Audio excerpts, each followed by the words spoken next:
And we are live. Welcome to Subjectively Correct, episode 27. Yes, sir. And we got stuff to talk about. By the way, did you know a Supergirl trailer released like a week ago? I only knew because I was closing at work. I was mopping the floor and it was on one of the TVs and I was like, I did not know there's that a Supergirl trailer? I was genuinely like, huh? That's I a think thing? there's also a new Because I didn't see anything about it there's a even after that. There's a new Boba Fett and the Green Guy trailer, so Yeah, it looks horrible. Boba Jango and it can't be as good as the Super Bowl commercial. I mean, why are we're bringing back Imbo in the Big 2-6? Are we serious? Well, I mean, it can't possibly reach the heights that Super Bowl commercial that they released. That's true. That one was. That's just, bro. In case anyone needed proof of how creatively bankrupt Disney is, it's like, did they not have the trailer done? No. Their solution for a trailer, their big idea for a trailer was of their two derivative characters to partake in a remake of a of a freaking Budweiser commercial. They can't even make an original commercial. They're just remaking old commercials now. It's a derivative of a derivative of a derivative. It's derivative Boba Fett with derivative Yoda in a derivative commercial derivative of. It's so bad. What movie is gonna make more money or lose less money? I guess is probably the proper term to use between Supergirl. Sorry, Freudian slip. Supergirl and Supergirl will lose less. You think it's gonna make more at the box office than? Let's just say they had even budgets. Like they spent this, which I think Supergirl might be more expensive, but let's say they have even budgets and. Well, I mean, Mandalorian and Grogu looks horrid, so yeah, but I don't just mean like I think Supergirl comes out the weekend between the Odyssey and between Spider-Man. That's rough. Yeah. So people are gonna go, let's go see the Odyssey, and they're gonna be like, ooh, let's go see Spider-Man. Yeah, they're gonna go like, let's go see Supergirl, and then they're gonna show up at the. Thanks. So I have to go to the theater like 3 weeks in a row.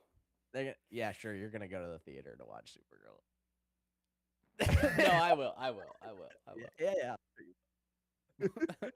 Maybe not. I won't be watching. Well, I mean, it's not gonna be in IMAX. Odyssey's the only thing in IMAX during those few weeks. So yeah, I don't know, bro. I don't know. Dude, Odyssey's gonna suck. Yeah, bro. The Odyssey is probably gonna be bad, which is like. The casting is already bad. At this point, it almost doesn't matter how. Like, why is Travis Scott in the Odyssey? Genuinely, what are we doing? I just can't a movie with Travis Scott that isn't a comedy. I can't imagine being good. Dude, I think a comedy with Travis Scott would also suck. Well, I mean, it would be like 5 seconds of him being like, "And I'm Travis Scott. What's up?" Or I don't know. Like I don't know if Travis Scott can be capable of being funny. If he has an actual role in a movie, I mean, what are we doing? Like, hey, it's Christopher Nolan. Let him cook. Bro, I love Christopher Nolan, but that's, I don't know. But I also hate The Dark Knight Rises and Tenet. And his last movie was really good. So there's a good I love Christopher Nolan, but he also makes complete dog piss from time to time. Yeah. It's like Tarantino can make some of the best shit I've ever seen, and he can also make randomly hate Paul Dano.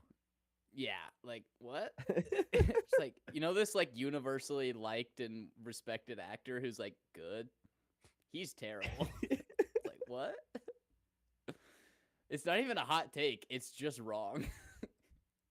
Oh, this is a big news drop. Holy. Okay, wait. We got a full cast for this movie. We got the full cast reveal for James. This is from Discussing Fish here. So we got Glenn Howerton as James Gunn, Tom Hardy as Zack Snyder, John Bernthal as Frank Grillo. Dude, that was my favorite one just because that's actually perfect though. Well, the two notorious things, John Bernthal always plays John Bernthal and Frank Grillo always plays Frank Grillo in all the movies. That's actually perfect. Dude, we needed a movie called Henry Cavill as David Gordon Sweat. Morgan Wallen as Chris Pratt is hilarious. Chris Pratt as Tom King. Rhea Woody Seahorn as Harrelson. Jennifer Holland. Woody Harrelson as Kevin Feige. With the Captain Marvel hat on. Dude, that's hilarious. That's so funny. Oh gosh, yeah, James, dude, part of a 4-film cinematic event. So we're gonna get James, we're gonna get Gunn, we're gonna James get James Gunn. Gunn, and then I don't know what the last one's gonna be called. James Gunn, the final gun. I don't know. James Gunn, Gunn. It'll James, just be and like James James Gunn it'll and be, Gunn. It'll be James Gunn. We have James Age of Gun, James Gunn Infinity Gun, and then James N Gun. Gun. And I am James There needs to be a Gunn. movie called Movie where that stars Frank Grillo as Frank Grillo, John Bernthal as John Bernthal, and Walton Goggins as Walton Goggins. And the villain is Liam Neeson as Liam Neeson. That'd be fire. Unironically better than Super. And it just needs to be called Movie. Like but their names should just like they shouldn't be. It should be like villain, antagonist friend. John Bernthal is John Bernthal, Frank Grillo is Frank Grillo, and Walton Goggins is Walton Goggins. I don't know about you, but I think John Bernthal is going to be great as John Bernthal in the Odyssey. He's going to be great. He's going to tell me something. As well as John Bernthal in Spider-Man No Way Home. Or Home. Brand New Home. Brand New Home Day. That's what it is, Brand New Day. I completely forgot the name of the movie we still don't have a trailer for, by the way. That's supposed to release sometime soon. They have a trailer. Yeah. I don't know why they haven't released it yet. I don't know what I don't know. They should be releasing as much as they can. I'm shocked they didn't release it after Wonder Man. You would think. And then Everyone would watched forget it. Wonder Man. I wonder if it'll be when's Spider-Man Noir come out? They should have done what they did with Ironheart with like the crappy animated Wakanda series and like played the trailer to when you play Wonder Man. When does Spider-Man Noir come out? TV show. It looks interesting.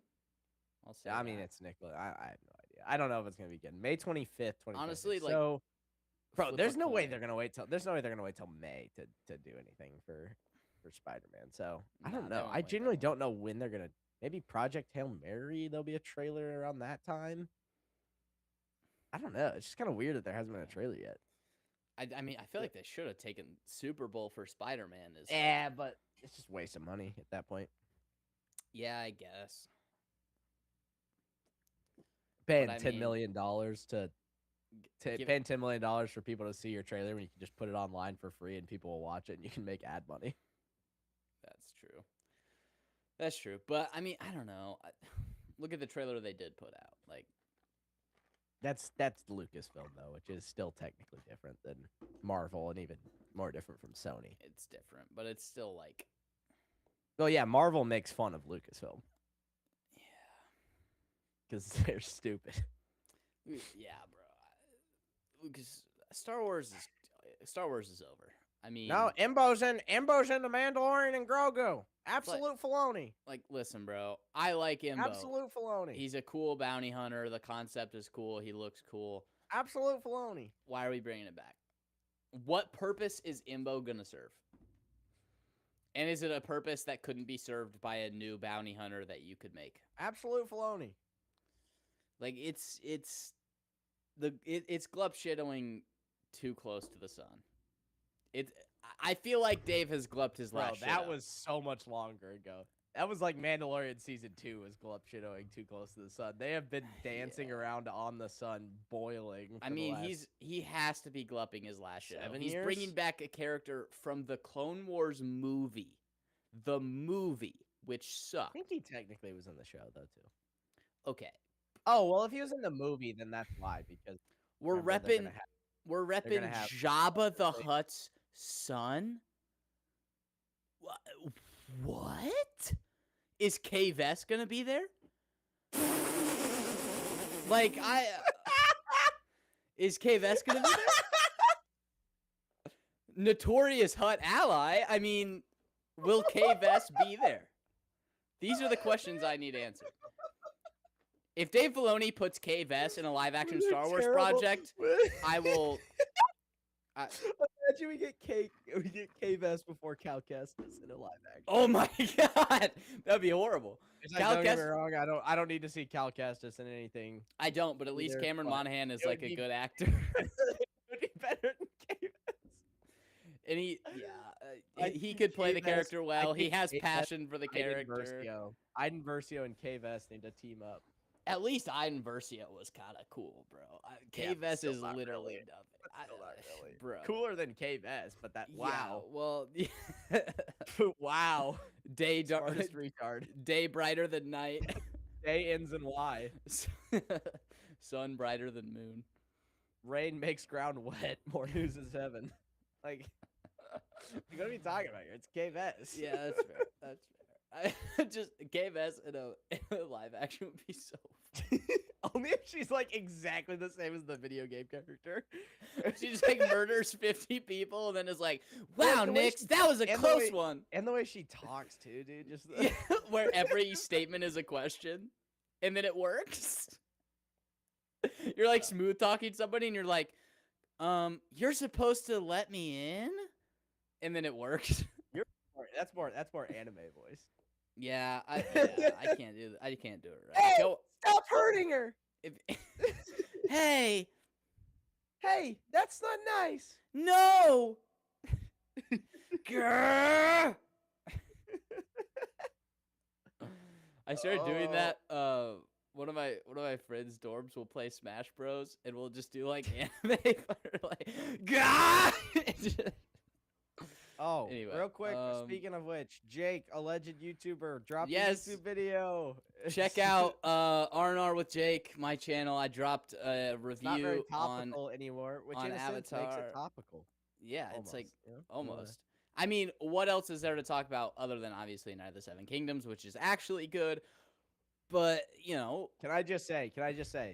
Movie came out 2.5 months ago, 16 views. Wonder Man came out 2 weeks ago, 60 views, with a bigger, more reach channel. my Yet fourth video, apparently Caleb's Wonder Man like is billion. absolutely elite. Yeah. Oh, But I I've been led to can believe. I can live check the views, see if we've gone up at all. I have been led to believe Wonder Man is incredible. Wonder Man, it's bro. You just don't. You're media literate. That It's came a out, by the comment- way. That released. Caleb, it's a commentary on Hollywood. You don't get it, bro. You don't get it. You're media illiterate. Oh, when does Hedge Knight get in? Next week. Tough. This wasn't supposed to get here for another 2 weeks, and then it randomly just showed up the other day. So I can't even read it. So I'm kind of pissed about that. But That it does suck that they gave you the second. They're like, oh look, look what yeah, you can't dude, read yet. I can't find Mystery Night Oh, anywhere. so- 18 views.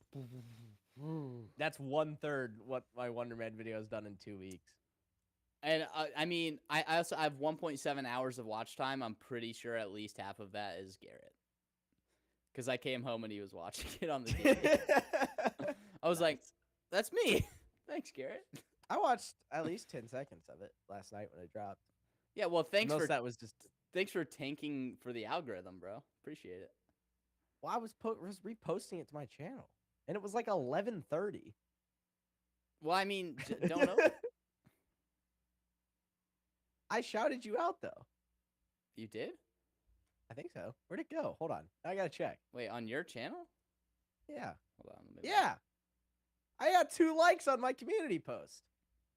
That's Oh. the same amount of likes you have on your video. I didn't even know that.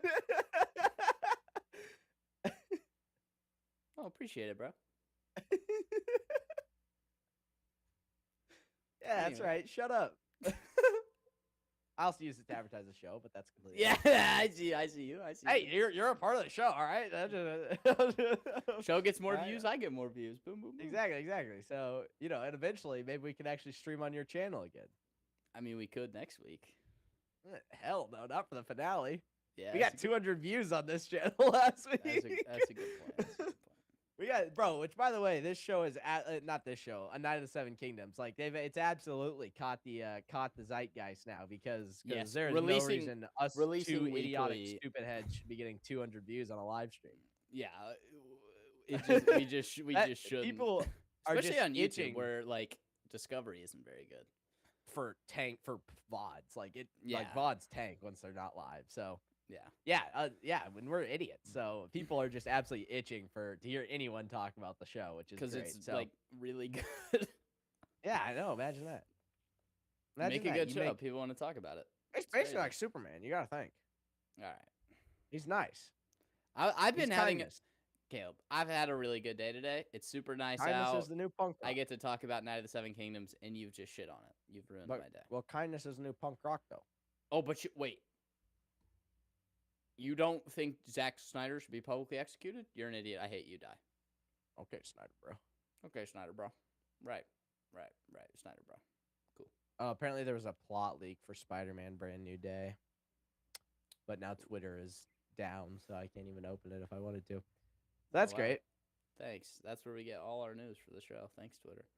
I was gonna pull up a video of Grant Morrison saying, "I absolutely hated the Clark Kent parent twist in Superman, but I think it worked really well." Which one, bro? Usually, dude, it was pick one.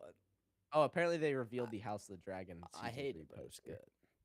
Ooh, as well. So I can't wait for the start of season 3 for them to just ruin the battle, and then people will be like, or okay, they'll do the battle super well, and people will be like, "See, Peak is back. A Night of the Seven Kingdoms, and this, we're eating good." But the actual plot will just be slopping. Okay, well, there's still people who are. I've seen so many posts, people being like, shows with no bad episodes, and they put Game of Thrones on there, and I'm like, okay. I know that there's a lot of really good episodes in Game of Thrones, but it pretty objectively has bad episodes. Yeah. I mean, kind of 99% of people that watch Game of Thrones think season 8 was terrible. Season 7 wasn't very good. A lot of people like season 6, but it wasn't good. A lot of people really love 5. I like a lot of it, but a lot of it's slop. 1 through 4 is pretty What episode tight. is titled Winds of Winter? Because they know that's not out yet, right? I think they know. Well, no, but Georgia, it's almost done. They have like, okay, so it's like so it's an hour-long episode. They have like 45 minutes done. They just had to rework a couple scenes. What a terrorist. Yeah, what a horrible person. Hey, by the way. I mean, he helped make Night of the Seven Kingdoms good, so. Did he? I mean, he wrote the book, but I'm not giving him any credit for the rest of the show. No, I'm not giving him credit for the show, but. Dude, he's got freaking Dexter leaking summer Holovisions. Honestly, bro, it gives people something to talk about. It's the only way we're gonna know anything, and it'll probably not gonna write it. So if he wrote the book, it would probably change it by the time he got there anyway. So no, wait, people like this thing, which I guess that does make this a spoiler, but it's a spoiler. There's no point. It's a spoiler for an unfinished book series that's not gonna be finished. I mean, I can just keep it up because we're gonna talk about the show soon, but. Yeah, he's apparently Dunk isn't gonna die in Summer Hall. Yeah. Egg will. Well, he said Egg. We don't know. Well, okay, we don't know, but it's like. I mean, he probably should, but he said. But it's like, you know, he didn't outright tell him Eris has to become the Mad King, like. So I don't know. Maybe Dunk lives to old age, but. Well, theory video is gonna be Dunk is this person. Yeah, it's already like what Cold Hands, I think, is who they're saying Dunk is. I don't know Game of Thrones. I don't know super deep lore. I know fairly surface level what's going on. But yeah, I honestly the show brings back some lore conversations and like theory crafting. I think that's cool. I was shocked Arian wasn't dead. Because I miss when theory crafting was a thing. Even for shit like Force Awakens, like who's Snoke, who's Rey.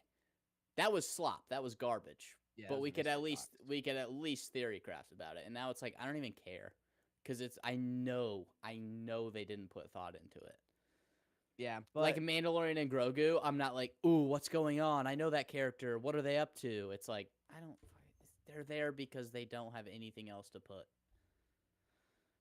yeah, dude. Like 10 years ago, if you showed me, sorry, 10 years ago, if you showed me that trailer, I see live action Imbo, I'm gonna freak out and be hype. Now I'm like, yeah, because really? you're also 9 years I old, was also 9 years old, but which makes you the target audience for the key jangling. it does. But it's like, guys, just write a new thing. Just make something different. It's Hopefully so we annoying. get Darth. It I pisses me bet off. we're gonna get Darth Vader and Mandalorian and Grogu. Dude, I wrote a And two. Ahsoka. I We're wrote a gonna get Darth Vader and 2,000 word Ahsoka. essay on creative bankruptcy in We're Hollywood. gonna get Darth Vader and Ahsoka and Mandalorian and Grogu, guaranteed. Guaranteed, we gonna get Darth Vader. Absolute Filoni. Absolute baloney. Let Sam Witwer be in charge. He won't be incredibly worse or just as bad. Dude, let Sam Witwer be involved with everything and not have creative control. No, he learned from Filoni, and he's also like they need someone who's not. They just need someone from the outside. They do. They need someone from the outside for storytelling, and they need a nerd to go, this is how this works. Honestly, at this point, I would you got to move so far into the future that it kind Or of the just be past. its own thing. I'd prefer the wouldn't go future, pa- not I the would- past, but I wouldn't go past. They could still destroy too much. they could. But like Plagueis being alive 1 billion years ago. Kiadi Mundi just being a liar. Yeah, it's like what? Caddy Money being a liar and like no one addressing it and being like, well, what about that thing that happened? Like, Yeah. Yeah, which it won't happen because, bro, Disney just freaking hired a new CEO and they just hired internally, so it's not going to matter. Like, nothing's ever going to change. The only thing that you could do is you could hire someone from the outside, have them come in, say, okay, remember what it was like before we took over? Yeah, everything after that's not canon, and all the books are back. that would be great. That would be great because the Yes. books are And largely none of pretty this, everything's freaking canon. awesome. Everything's canon. Everything's not canon except this one thing. I like. Nope, it's all got to go. You got to get rid of the same with Marvel, right? you can't do that You crap. you can't come in. Oh, and it's go, almost like somebody go, has done everything- this recently. Caleb, I can't think of an example. Can you? what? Of someone like taking over and like, oh, everything is gone except for this thing I like. Can you think of anything that happened like that recently? Because I can't think of anyone who is stupid enough and selfish enough to do such a thing in a new universe. I can't fathom a person doing that unless you can think of somebody. You mean when Zack Snyder forced James Gunn to keep Peacemaker? Yeah! Ding, ding, ding, ding, ding! Yeah, you mean when There's James our- Gunn came in and was like, oh, I'm gonna make a Suicide Squad movie, and they're like, we already had one. And he was like, ah, and then it was better than the other Suicide Squad movie, It was except for the part that wasn't his. So if you would have just cut out all of the stuff that wasn't his characters in that movie, it would have been better. Yep. Because James Gunn used to be able to make somewhat decent movies. he could. Once upon a time. But look, it's baby crypto. Superman sees good, number one. I see the truth.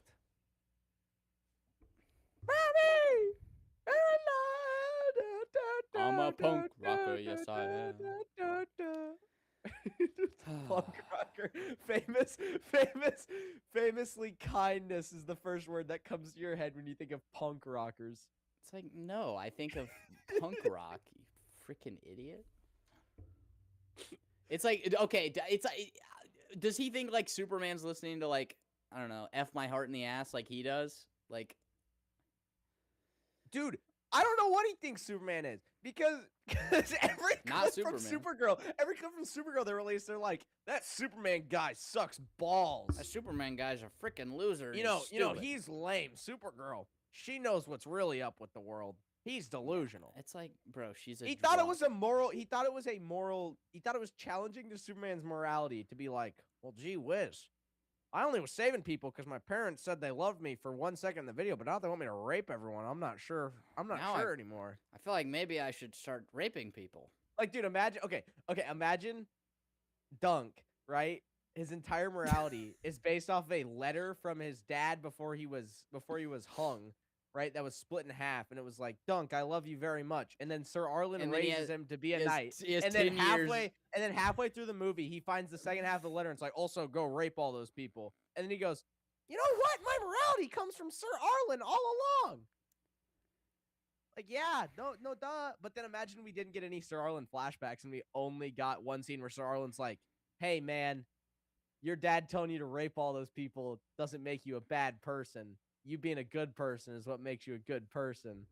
Dude, that actually was a really good comparison. And then Night of the Seven Kingdoms ends that actually shows how horrible Superman was. With the evil cover of Punk Rocker while he sits on a stool in a pub or something, just spinning around with flashbacks With of Lionel Bradley and Sir Arlen being good people. Bro, it's crazy. You see, there's a very strong difference between the movie where the message is be kind, and the message is what does it mean to be a good person?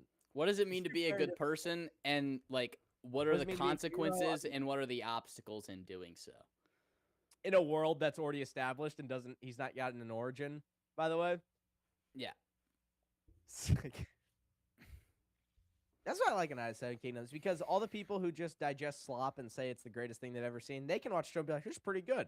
And then like the people who actually like use a brain while they're watching stuff are like, "This is amazing," because here's why. So everyone can just kind of get along because we can all say this is really good. And then we get this episode where people have just exposed that they need to get off TikTok because their ADHD brain was. Why wasn't the fight with 14 people in full plate armor 5 hours long? Oh, dude, could you imagine fighting? Like UFC fighters get gassed after 10 minutes where they're wearing literal no clothes. Peak athletes wearing underwear gas out sometimes in 5 minutes. These guys are freaking wearing full plates and stuff. Yeah, dude. I know that I know a lot of them. It's because they were just like, oh, girl boss, here we go. But it's like Game of Thrones season 8 all over again. But like it was stick the land, and this is House of the Dragon. But it was just like we're back. It was like, look, Rafe is a flawed character, but Dunk follows her because that's all he has. And then it's like, oh, look what that got her. Her flawed point of view ended poorly, and now Dunk doesn't want to be like that and wants to be like Sir Arlen because he saved his life and he's a badass. I don't know. I think in the name of the mother, leave that boy alone. I think the show would have been pretty good if Rafe stabbed the gold cloak with a knife and then realized it also had a map to the Death Star on it. That would have. Now we're talking about real. And then she said, "Dunk, you need to go find a knight, and you got to be a knight because you need to find a knight with a big dick and become Sir Duncan the Tall. Because you'd be a good person, Dunk. I think you're a good person. You can do it, Dunk. I have to run away now because I just killed this guy." That would have been so bad. But we didn't get that. They murdered her. Yeah. Yeah. That. Also, the whole like. Rafe was gender swapped. They weren't. They were a throwaway name from the second book. Back in Flea Bottom, Rafe and I used to beat up kids. Oh yeah, it is in that book. Let's see, I'm not seeing a Rafe in here. Well, it's Dunk's thoughts. Nope, I'm not seeing a Rafe. Well, yeah, but I'd assume, if anyone's gonna make a big deal about a race and gender swap, there's probably pretty clear evidence in the book, like Snape or something. Just as an arbitrary example, because Snape, it's not even a race swap because they never actually explicitly say that he's extremely pale. Yeah. So I think they never. Wonder Man. Wonder Man. It's a commentary on Hollywood, but they just don't even mention the fact that the characters race swapped at all. They don't bring up any interesting dialogue, which is like the main part of the show. Yeah, they don't bring up any dialogue about because that would be kind of an interesting thing to do in a show that's allegedly critiquing Hollywood. Maybe do a whole commentary about that. I don't know, just throwing out some ideas. But then, by the way, Wonder Man is. By the way, that's a show that released. I know no one is aware. But then the writers would have to be self-aware, which. No, they were. You okay? No, but they made fun of super common tropes that are used in everything and aren't specific to them. The one thing I was like, that's pretty funny was the celebrity Instagram apology video. I liked that, dude. I was like, That I mean, there we go. that is funny. That is funny, but Like it's it's pretty also like, it's pretty easy layup, but I like that one. I was like, yeah, Yeah. nice, that's good. yeah. But that was about it. Oh nope, they did the tennis ball CGI. They made fun. They were like, look, CGI. This is gay, right? Anyway, come watch our CGI slop Avengers Doomsday. 99% of the movie is just like it's RDJ in a t-shirt or a stunt double with his freaking nanotech Yeah, mask. dude, bro, I can't believe Supergirl's the second movie in a freaking launching universe. It's insane. It's Like Marvel, I think they get a lot of glaze, but it's kind of like they made their plan and they stuck with it. And it didn't matter how each movie kind of did. They were like, this is our plan. We're going to see how it goes after this. So they made Iron Man, which was, and of the first phase, it's like they got two incredible, not counting Avengers. I'm saying like the solo hero movies first. Yeah. They got two incredible movies. They got one pretty good movie. They got one whatever movie. And then they got, is that it? Oh, no. And then they got a, bad movie. So mid to bad, I would say. Yeah. Because you got Iron Man, which is incredible. Captain America, the first Avenger, which is incredible. Thor, which is pretty good. Iron Man 2, which is kind of whatever. And then Kind of whatever, but at least it's like fun. I refuse. I'm not going to use the word fun anymore to describe It's that. an Everyone is enjoyable. ruined. Everyone's ruined the word fair. fun as a description of anything. It's That's just a way to. That is fair. just trying to be too nice to not want to insult someone who likes something because that's pretty badly made. It's like Yeah. I won't describe. I can say I had fun watching it. I'm not going to describe something as fun anymore. It's kind of ruined. That's fair. That word's ruined. That's for me fair. as a It's like description of peak, film. but man. instead of Exactly. peak. Yeah, exactly. It's like the words are peak. It's like decent instead of. No, because decent. I mean, decent's still a better descriptor. It's just it's like there's it's either movies are either peak or they're fun. There's no such thing as a bad movie. Yeah, No, peak, fun, or not made for you. Those are there's no. What makes me mad is like seeing people call A Night of the Seven Kingdoms peak, and I'm like, well, I mean, like it's really good, but like you say that about everything. Yes, and at the same time, it's like this episode was rated like 10 out of 10 on IMDb. It's one of the highest rated episodes of Game of Thrones stuff ever, and it's kind of like it shouldn't be. It should be like it should be yeah, high. It's like, really it's good. It's good, but I don't think it's complex enough to be one of the greatest TV episodes ever. Like it's really good. It's tight, and like there's not much wasted screen time. Yeah. Like when I'm just trying to think of like it's a good, well-made story. But it's very simple, so it's not. When I'm thinking of the best episodes of like Daredevil, for example, I'll even go like season 2, episode 3, which I think is probably my favorite Daredevil episode. It's impressive that they pulled it off being good because it's Matt chained to a roof the entire episode, or most of the episodes. It's like a conversation. There's like a moral complexiveness. I don't think that's a real complexity. Word. But yeah, there's complexity to it of like. It makes you think, and you actually get something out of it. Yeah, because you're not going, oh, this character's right. The other one's obviously wrong. And it's like, you have to use your brain in the argument. It's like, think. You're like, oh, shit, well, Punisher actually makes like a lot of really good points in this argument. And you're like, well, from a moral standpoint, maybe I agree with Matt. But I'm also like, oh, shit, he's kind of right. Those guys are like evil. You've been napping, Red. You've been napping up here, Red. When I knocked you out, you took a fat nap, didn't you, Red? I don't trust that, Red. You've been napping up here, Red? Let me tell you something. I don't trust guys take the court scene where Matt's talking and you can see it like click that he knows who he is. Do I? I will I'll say that's the only problem I have with that, bro. Once you learn how how courts work, you just can't watch TV shows that have like legal stuff. It just. Because, and in fairness, I get why. It's like, because a normal trial is very boring. It's literally just a guy asking questions. It's just like, what happened? So, but I feel like they could have done that in Daredevil. Like, I know they need Matt to make a speech about what it means to be a hero and all that, but it's just kind of like, once you know how a court works, I feel like you could still have argument. You could still have that and still show some of the more boring stuff to have it be more they can't do that.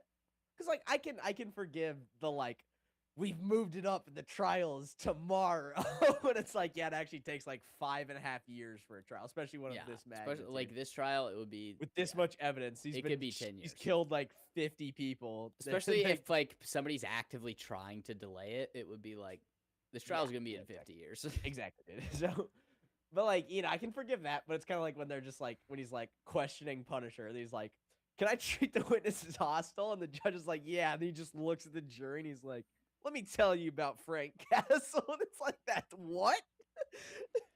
Yeah. You're treating him as hostile. That just means you can ask leading questions. That doesn't mean you can just. That doesn't mean you can just look at the jury and go like, "Here's the deal. This guy sucks. He's guilty, but he's innocent."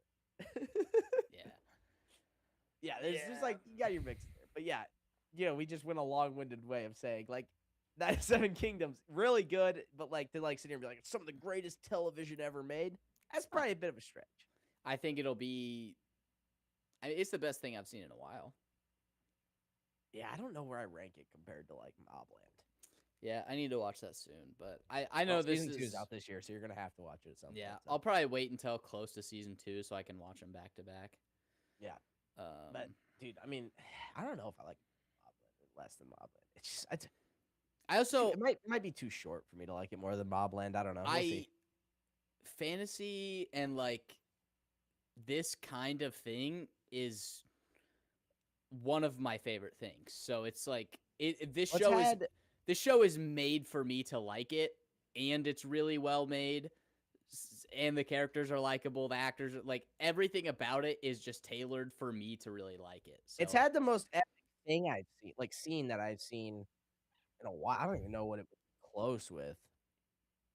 Dude, like before this, the character, like the little stuff is so basically the entire end of episode 4 for me is like it's like the most epic thing I've seen in a while. The speech I can't think of so good. I can't think of just going from Lionel's speech to Dunk's speech to Baylor. Like that all that sequence is like the most epic thing I've seen since Pierce Brosnan and the end of Mobland. The scene there is great, but it's definitely more epic than that. I can't really think of the last thing that I watched where I was like, it's probably something in Top Gun Maverick, but I don't even know. Maybe the scene where Maverick steals the fighter jet and flies through the course, and that scene's pretty epic. That's a good dude. Thanks, really bro. it? Now I have to go rewatch Top Gun. I'm trying to think if that's really the last thing I've seen there. I was like, that was. Now I have to go watch Top Gun Maverick. I'm super angry about it. I'm upset. I'm super angry. I'm really trying to think. There's been so much bad crap that's come out. That's what I'm saying. It's nice to just watch something that's like, oh, this is just good. Hopefully, Project Hail Mary's good. Oh, it has the potential. Hopefully, it's good. Hopefully, the Immortal Man is good. I am not an astronaut. Hopefully, Peaky Blinders. It's literally me. I'm literally not an astronaut. Hopefully that's good, bro. Hopefully Avengers Doomsday is good. It's pretty much possible, but hopefully. Does he know? Dude, from what I've heard, it's literally just all CGI. Everything is CGI. Born Again, it's not gonna be good, but Born Again's gonna be the terrible. Punisher special presentation will be good. God, maybe. I feel like our only chances for Marvel stuff being good is just being completely self-contained and written by actors at this point. Like, yeah, like just like have Charlie Cox write season 3 of Born Again. I don't know. John Bernthal and Charlie. They're the only ones they're the ones that wrote that scene in episode 4 that just don't let anyone. They stop paying other people to write stuff. Why are you paying writers when the best thing in your show? Don't let Vincent D'Onofrio touch the show if his opinions on Born Again are actually how he feels. If that's true, that's his honest opinion. Don't let him touch anything. I can't imagine that's his actual opinion, but it's like you can't not promote the show you're in. So yeah, but dude, he sits there and he's like, "This is just as good." I'm like, dude, it's not. You are the most egregious example of it being. Yeah, you are like the worst thing. You were the worst. You have the biggest drop in quality of any other. So good in season. He might have lost his brain cells when he lost some of his fat, though. Maybe he's got a the Ozempic might have fried it. Yeah. The Ozempic might have fried his brain. Now he can't. Now he doesn't remember how good it was to not be a terrible, miserable, pathetic character. Yeah, oh my god, bro. Season 1 Fisk was so good and fucking terrifying. You mean season 1, 2, and 3? Yes. I was mainly saying, like, upon introduction, it was like, it was terrifying. He was I don't know that mysterious. I wouldn't describe him as terrifying as much Not as season 1. I think he's more terrifying, terrifying in season 3. more mysterious and just like scary because Hey, you remember when Bullseye came on screen and the screen was blue? It was scary because you don't know what he was yet. Like, you don't know he's so mysterious and like. I swear to God, Mr. Fisk. I'll bomb the Russians tonight, Mr. Fisk. I swear to God. I'll find this masked man for you, Mr. Fisk. I swear. I swear to God. I swear to Christ, Mr. Fisk. I will find the man in the black mask, and I will bring him down for you, Mr. Fisk. Because that's all I ever wanted. Ever since I saw you on TikTok, that's all I ever wanted. Bro, in season 1, we had. Just imagine bringing TikTok man in season 1.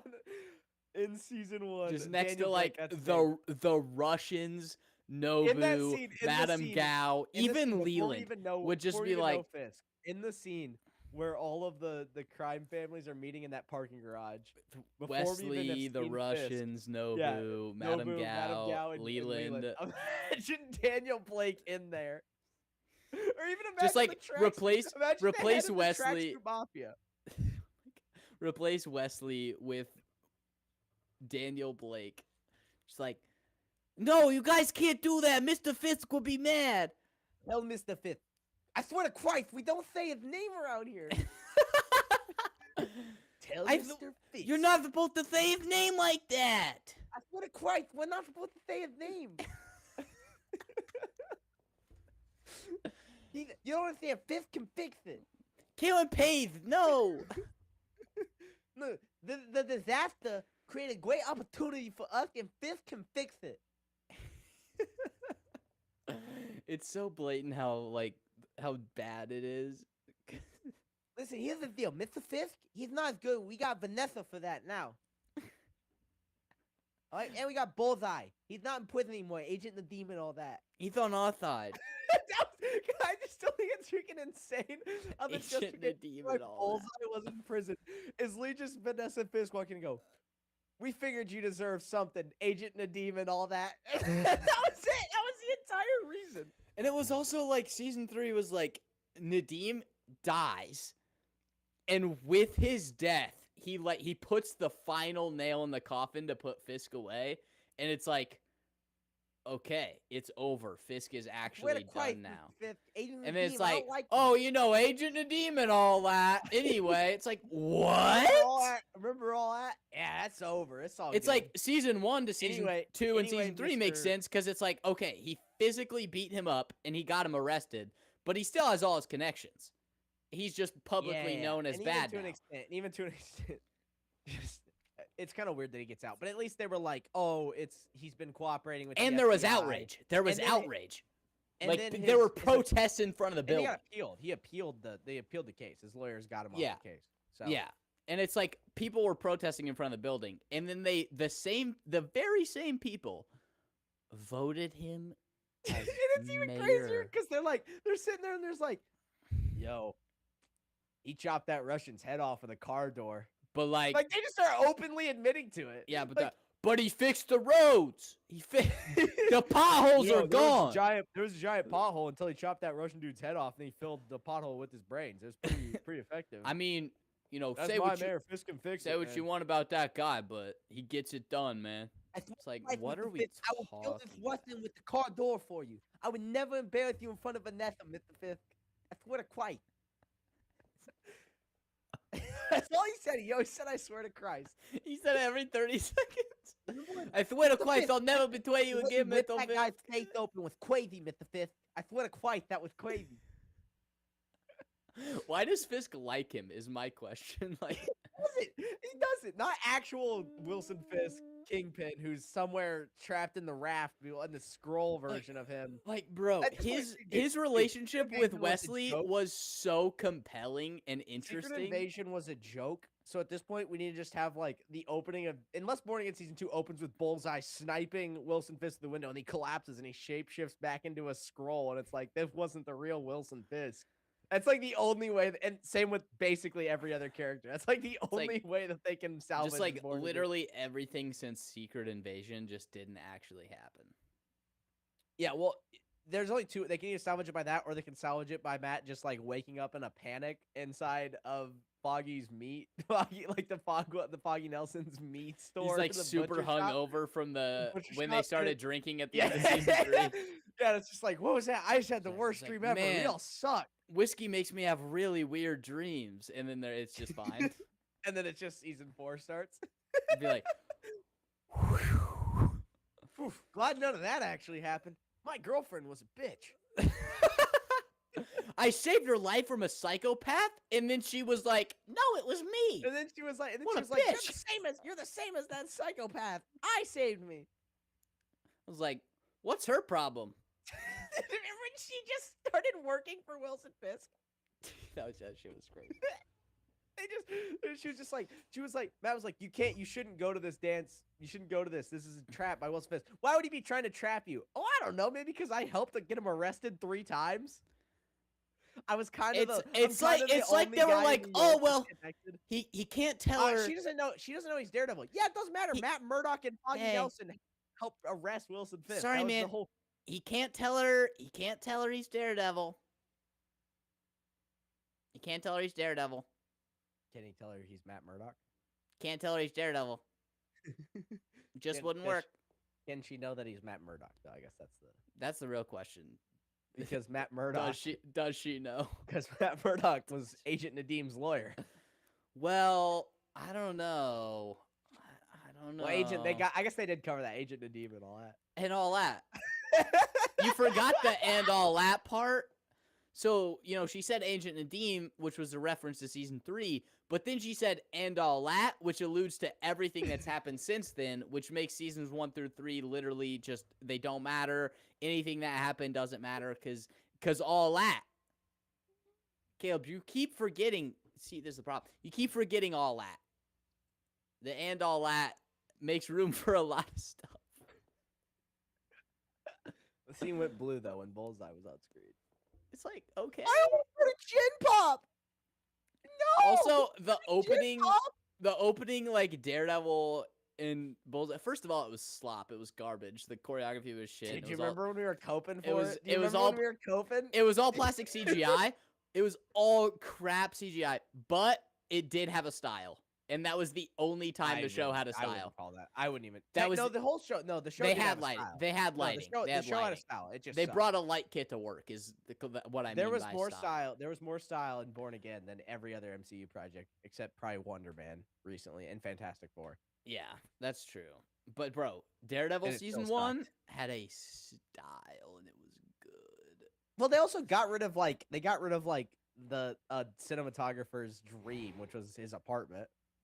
His apartment was so... Yeah, that was literally like that apartment was literally a cinematographer's dream, and they were just like, what if we didn't? Bro, the lighting from like the massive pink sign was also they kind of went away from. They kind of didn't keep up with that whole there's a billboard in his window. They kind of stopped showing that randomly. They got rid of that a lot, but like when they had it, it was like just really tough pink lighting for a scene, and it's like, all right, cool. Somebody got a new light kit. Do you mean when he stood in front of the stained glass window in episode 1? No, did you hear the bees? Look, bees. Oh, Bullseye. Oh. All right, can we talk about the Night of the Seven Kingdoms? No, because Agent Nadim and all that. I go to Christ with the fifth. I'll get you out of prison. Agent Nadim and all that. Bro, in season 2 of A Night of the Seven Kingdoms, it's gonna be like Egg is dead, and then Dunk is just like, well, you're forgetting, Lionel Baratheon and all that. And there was just like a war that we didn't remember. Anyway. Agent Nadim and all that, though. Bro, that might be the worst line of one more month until we get to talk about Daredevil. Only a month. Yeah. I have to watch that in a month. If they release it weekly, there'll be a new video every week from my channel. Oh my god. They should dump it. They should dump it. Bro. They should dump it and sweep it under the rug like they did with Wonder Man. Honestly, they should. I think they should They should just cancel it. Hey, by the way, never mind. I'm tweaking. My bad. My stream was paused. I had the stream up and it was paused over on my other monitor, so it just said starting soon. So I was like, What? we've been talking to Did nobody. we just this waste whole time? almost an hour? All right, yeah, we can. Let's 1 let's hour talk. into the Night of the Seven Kingdoms episode. Let's. Well, start no, on- we didn't get to rant. We didn't get to yap last week, so we're yapping. That's true. That's true. We didn't have time to yap. Yeah, we couldn't just waste time last week. That's what this week's for. True. True. We had to talk about discussing fish. Oh, we didn't mention last week. Corbin rebranded again, so thankfully Yeah. the Frosty Chef is gone. So, That was short lived. Yeah, thanks. I had to send one text about it and it was changed. It was changed technically before. It was, but He's at 80 subscribers too. 79 subscribers. He also has 103 videos, though, which is insane. Which is insane. But It's I think kind of he's ridiculous. found his niche now. He's found his niche. He's found his WWE he niche. finally realized after we both told him 150 times that, post about one genre of things and people will watch your videos. He's gonna blow up, bro. WWE's got a fan base. I mean, he still has the I'ma touch you twin FNAF video. Well, his long form content doesn't exactly roll on the view. And FNAF character tier list gets freaky. Gets still, freaky, Still a yeah. real video on the channel, by the way. Yeah, he's kind of a tier list merchant. He is. He has His most recent video is FNAF a tier list. wrestling He has tier Stranger list. Things. He has Ted Lasso. He has NFL. yeah. He has a He lot. does. He has Clash Royale tier lists. Like, what are we doing? Yeah. What are we doing? He's got to stop that. He's got to get his long form content to catch on. His shorts do really well. So The shorts do very well. the hardest thing to do on YouTube is transition shorts to long form videos, which is why I haven't even which is why I don't bother uploading YouTube shorts. So Yeah. The only thing I would upload is just like clips of our. I wouldn't. Make yes, dedicated I gotta shorts, decide. it would I just be think clips. eventually. I don't know when evi- I'm gonna do this. Well, I'm I gonna mean, start doing just my like- solo. So maybe let me finish talking first. One second. It's gonna take 2 seconds. It's gonna take 2 seconds. Let me finish. See, before you cut me off over here, right? This guy releases one video and all of a sudden thinks he's the expert. All right, like I'm big time, bro. Guy's on one stream that gets 200 views. I'm gonna and go this guy comment on my thinks own he's him. video. This is peak best YouTuber of all time. Hold I'm on. gonna go comment on the video. I'm gonna go. Timestamps and disagree with every single thing you've said. And We can do a whole stream about it. This guy, Caleb. I don't know what's wrong with this guy. He's an idiot. Wait, No, that would oh, require me to watch Avatar, which I'm not gonna do. Anyway, yeah, eventually I'm gonna probably do I'll probably try to do a solo stream every week and just upload clips to my Final Take live channel. I don't really know what I'm gonna do with that channel. We'll see. yeah. yeah. I mean, you could just change it. It wouldn't. Well, I'm gonna keep it the Final Take live. I'm not gonna change the name of it. It would just be whether I stream there. Maybe once if this one keeps growing, I can get some more subscribers over there. But I'd probably stream it here, unlist the video, upload the VOD, or upload clips over there or something. I don't know. Yeah. All right. Let me think. I mean, think your we're logo basically- stuff. It's literally the same logo. Just I found a I know, free but live the live PNG. thing it's tough though. Found a live.png and just uploaded that. So Hey, if it ain't broke. all right, let's talk about Night of the Seven Kingdoms. I. Show so bro. It was so peak until episode 5, and then it's all slow and girl boss. And It's all slop, man. they could have cut 45 minutes out of the flashback. Should have cut and the I don't know flashback, and why. it should have been 5 hours of action, bro. This shit sucks. Yeah, I That show's enjoyed it. horrible. I It was was a little really good. annoyed for a second, but also was like, okay, it's pretty good. Jake texted me. Okay, I got really No mad. normal fight scene added, but 15 minutes of flea bottom added. Might kill Ira Parker's family. That's a Whoa, joke. that's not what I said. That's not what I said. That's exactly what I said. Okay, Didn't use the flea bottom flashbacks how I think they should have, but I see what he was doing. So but that was Jake my. so basically Jake hated the episode. Let and me he is hold on. a- Hold on. he Let is me a explain. Dan and Let me, Dave, let, bro. let me explain. Let me explain. He's Dan and Dave, bro. That was a right after the fight, right? So I had spoilers. Click off the video. He also described it Spoilers. as he That also was right described it as, after quote, so peak. that was So right after Baylor died. So I was upset because they did it really well, and even though I knew it was gonna happen, fuck, I love you Baylor. see, Anyway, but okay, so what I was saying, now that I processed the episode, I rewatched it, and I was like, okay, damn, the flashback was actually really good. Like the flashback was really good, and what it did for the show and the context was really freaking good. And I even in the moment, okay, I knew what they were doing with the whole like the whole show is from Dunk's perspective, and then occasionally you'll get a little bit of just Egg, but it's all Dunk's perspective. So we should follow Dunk during the fight, and I really like the way they did it. I was just, this is like a, dumb person criticism, but like I just wanted to watch Lionel Baratheon fight because the Laughing Storm is badass.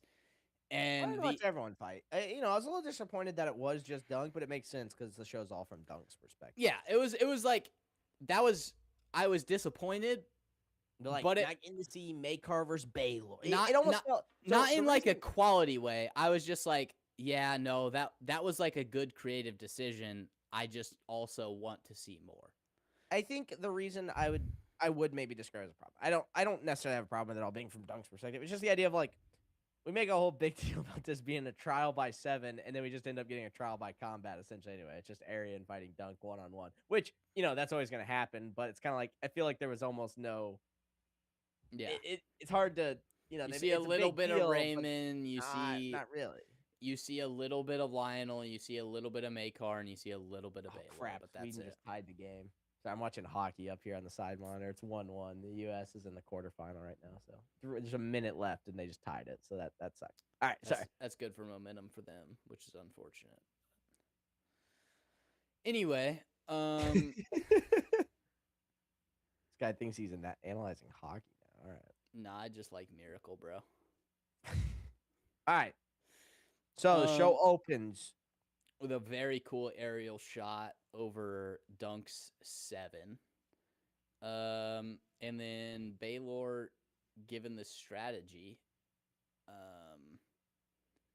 basically saying, these guys want to kill you. Keep your mounts as long as you can. Stay in formation.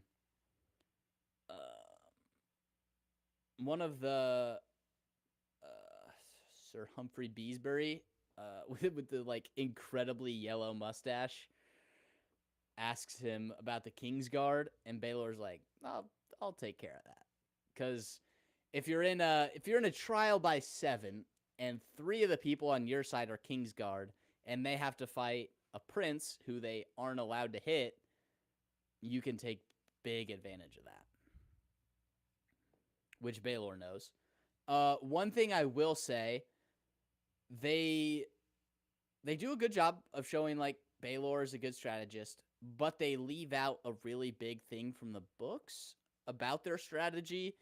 So the war lances they use in like actual trials by combat are 8 feet long, barbed tip lances of war. They're made to kill, whereas tourney lances are 12 feet long, made to break. In the books, Baylor has them use tourney lances so they have the reach advantage, so that they can knock the other people off and get it to like a ground fight. Probably to maybe not kill as many of his family members. Yes, to try not to kill his family. And that's like a huge strategy thing from Baylor, which they unfortunately cut out.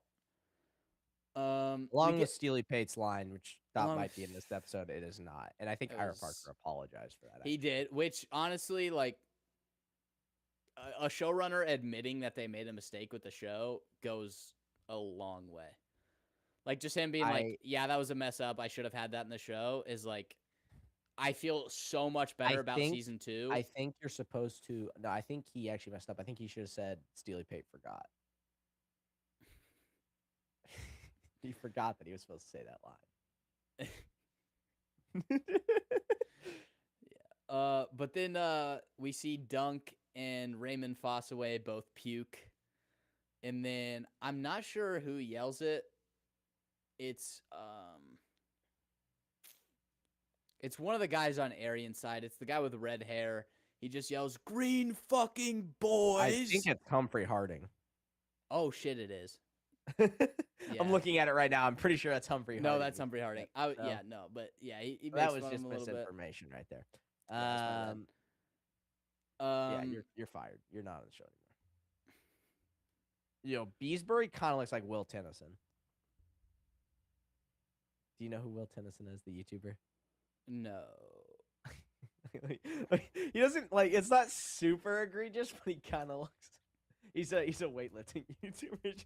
It's just the first notice I've got. I'm trying to find a good image here. Let's see. I have a good side by side. Hold on, it's not side by side, but I can show these two images back to back. So we got this. We got this image here. So this is Beesbury. This is Beesbury, and then we got this is Will Tennyson. Oh yeah, no, that's the same person. That's the same person. Yeah, Beesbury's gonna have a great fight here, but yeah. Anyway, so Humphrey Harding yells "Green Boys." Yeah. About and then Sir Robin Rising asks Baelor if he says he'll take care of the Kingsguard, and he's like, "Is that honorable, Your Grace?" And he says, "The gods will let us know." Gods will let us know. And then Lionel makes fun of him because Lionel's gonna pick fun at the Targaryen. Because dude, Lionel's just good. He's just good. Mother loved you best. Then that's what he says to him. Mm-hmm. And Baelor just kind of glances at him.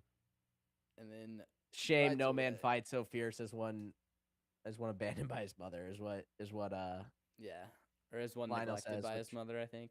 Yes, which hey, I wonder if we're gonna get any parallel with that. Like maybe Dunk's mother neglected him and he was left without a mother, and so he's gonna fight super fiercely. I wonder about that. Maybe I don't know. Maybe I don't know. That would be I don't know. A tie-in like that would be. I think lame. he was actually inspired to do good though, because his mother told him one time that she loved him very much, but then the other half was that she wants him to rape everybody.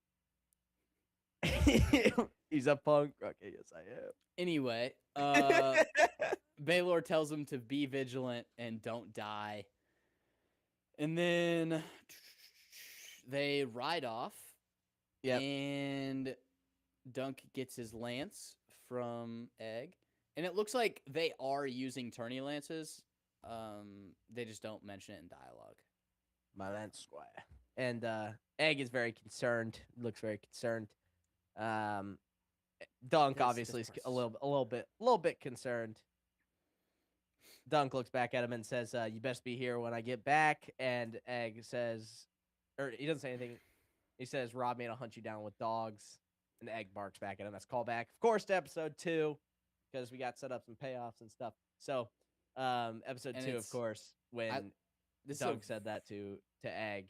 Very wholesome moment here. It's a great callback and just great scene. They think, it's very interactive. Also, this could be the last time that they're ever going to interact. This one, we've talked about this before. Dexter's like nonverbal acting is so good. How they have the kind of like lighthearted joke there, and then as soon as Dunk turns around, his face just like falls, and he's like, Dunk's going to die. Because I think more than anyone, Egg knows that they should lose, because he knows how good of a warrior his father is. He knows how good of a warrior Arian is. He knows how good of warriors the Kingsguard are. Like, Egg would have seen all of them fight. And he knows he had to train Dunk's horse. And he had to train Dunk's horse to run forward. And he knows Humphrey Harding is a broken leg. Humphrey Harding has a broken leg. Robin Reisling is old and missing an eye. Beesbury, whatever. Raymond Fossaway was a squire 20 minutes ago. Not looking good. It's not looking good. And Egg knows more than anyone this isn't looking good. Yep. And then we get our title card. And the announcer. Let me pull this up real quick. We got a great image here of Every time I say Stefan, I think of Stefan. So Great Chevron. image here of Stefan. Stefan's also over there. Oh, another thing I wanted to mention. Sorry, Jake showed. It was a tweet, right? You showed me a tweet. Yeah, Or yeah. It sent it to me on Instagram or something. It was like, this is what Arian would look like if he was a Fossaway because of that line. That line where the Darren stance is like it. The it's line so where Darren good. said, Sammy didn't think himself a Fossaway, and Arian I'll try to find it while you were about to say. You said, oh, another thing. If you I'll can try to pull find it because it's such a good meme. Another thing I wanted to say is in the book, Raymond shows up with his shield painted with like a green apple on it. The Fossaway is a red apple, but they have a thing that he says where he's like, better to be a little underripe than to be like filled with worms or be like rotten or whatever, comparing himself to Stefan. And I just really like that line. They also I wish we had it, but they have their own individual sigils, right? Like like Makar's. Yes, Makar's like sigil Makar's is different. 4 dragons because he's the 4th son. Yeah, it seems like he might be the 2nd son in the show. Like he referred to, like the actor has referred to himself as like the 2nd son, and like. Well, It seems like they might be cutting. It seems like no, I don't know that there is a reason. I think they might just be cutting it out. Like I don't know if they are or not, but that seems like that might be something they're doing. Well, the reason I don't think they are is because I don't think they need to. Because the other 2 brothers really don't matter or come up all that much in the books. At least the 3 Duncan Egg Tales that are out so far. They don't matter. Trying to find the original tweet from this guy, because there's actually I'm not gonna say that. You'll get to it in like a couple weeks when you read A Sworn Sword. But yeah, there's a lot of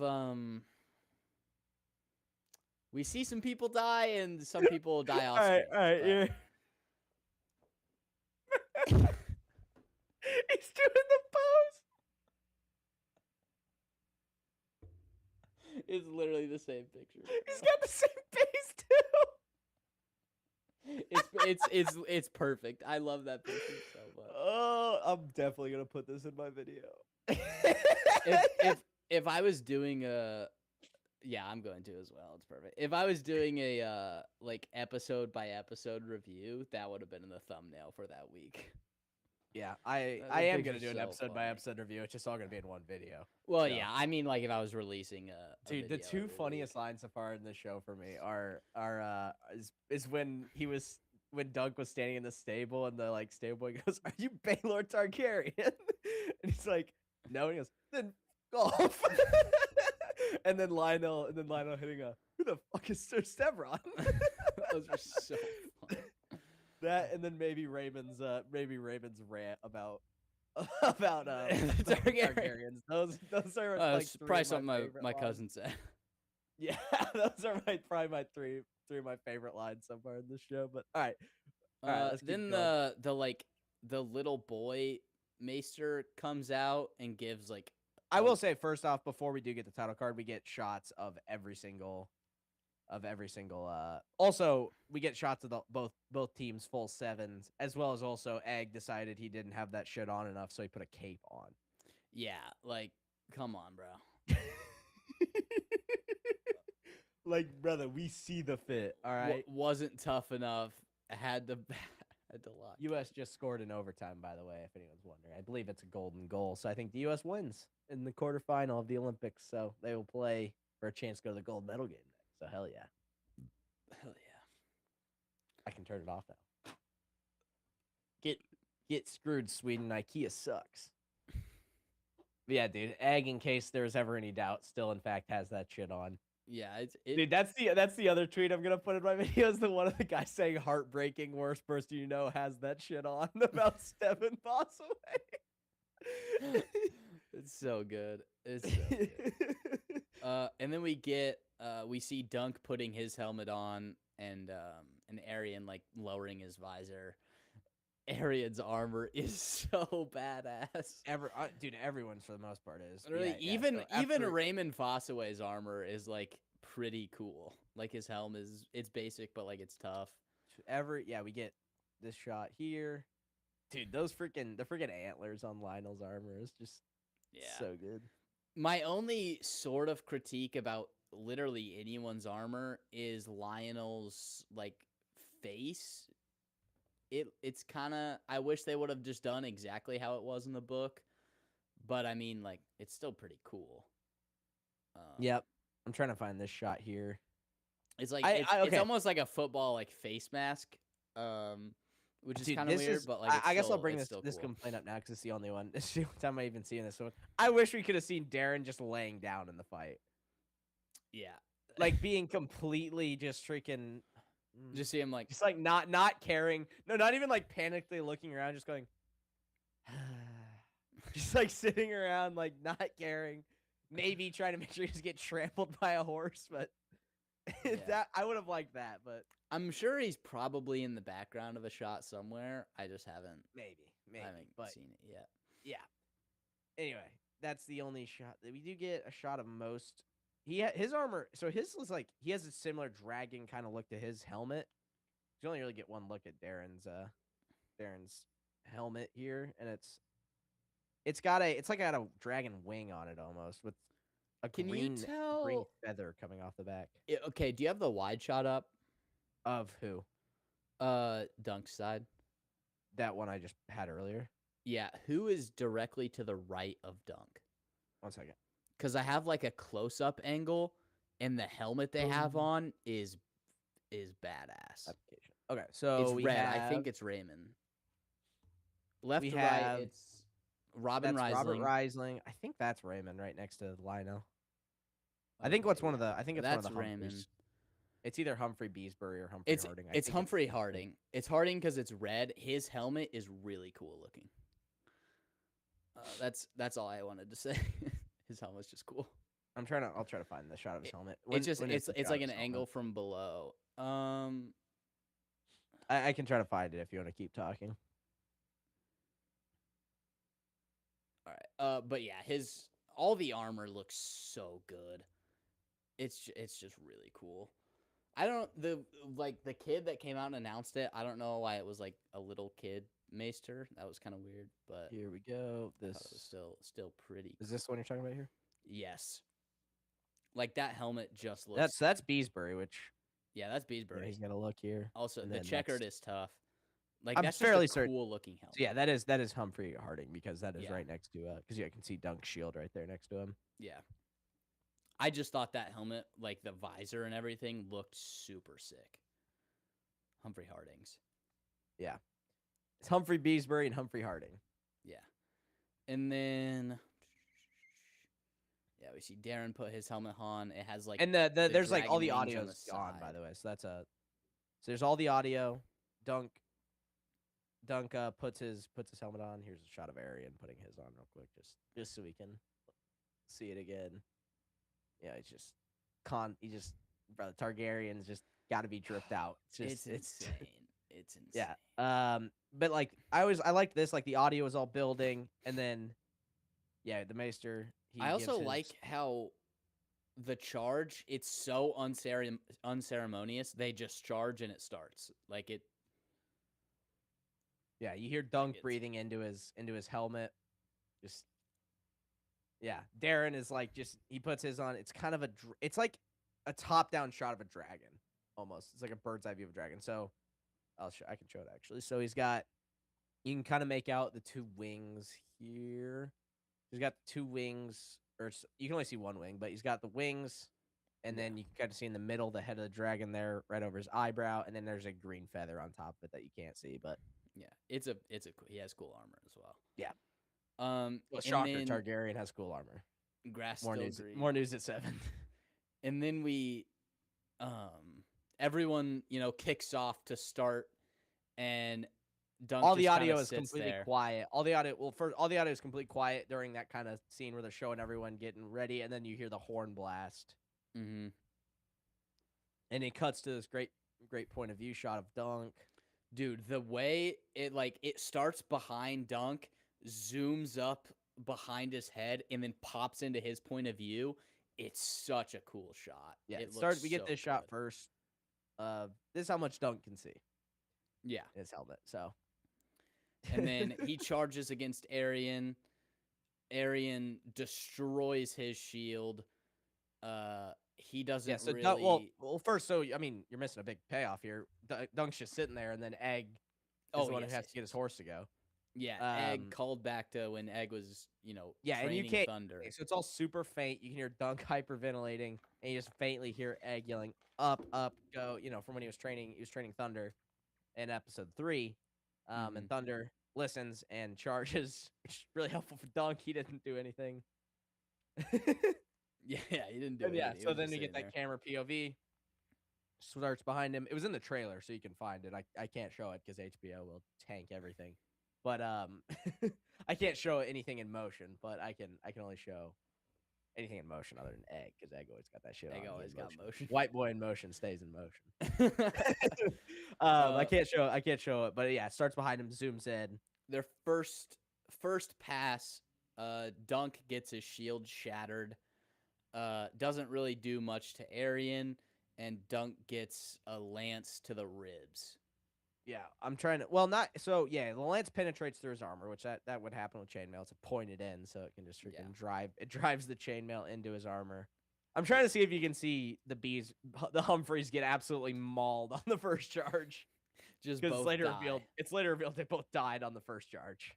Yeah, and then oh my god, this shot's so sick. You see that Dunk, like it shows that he got the lance to his side.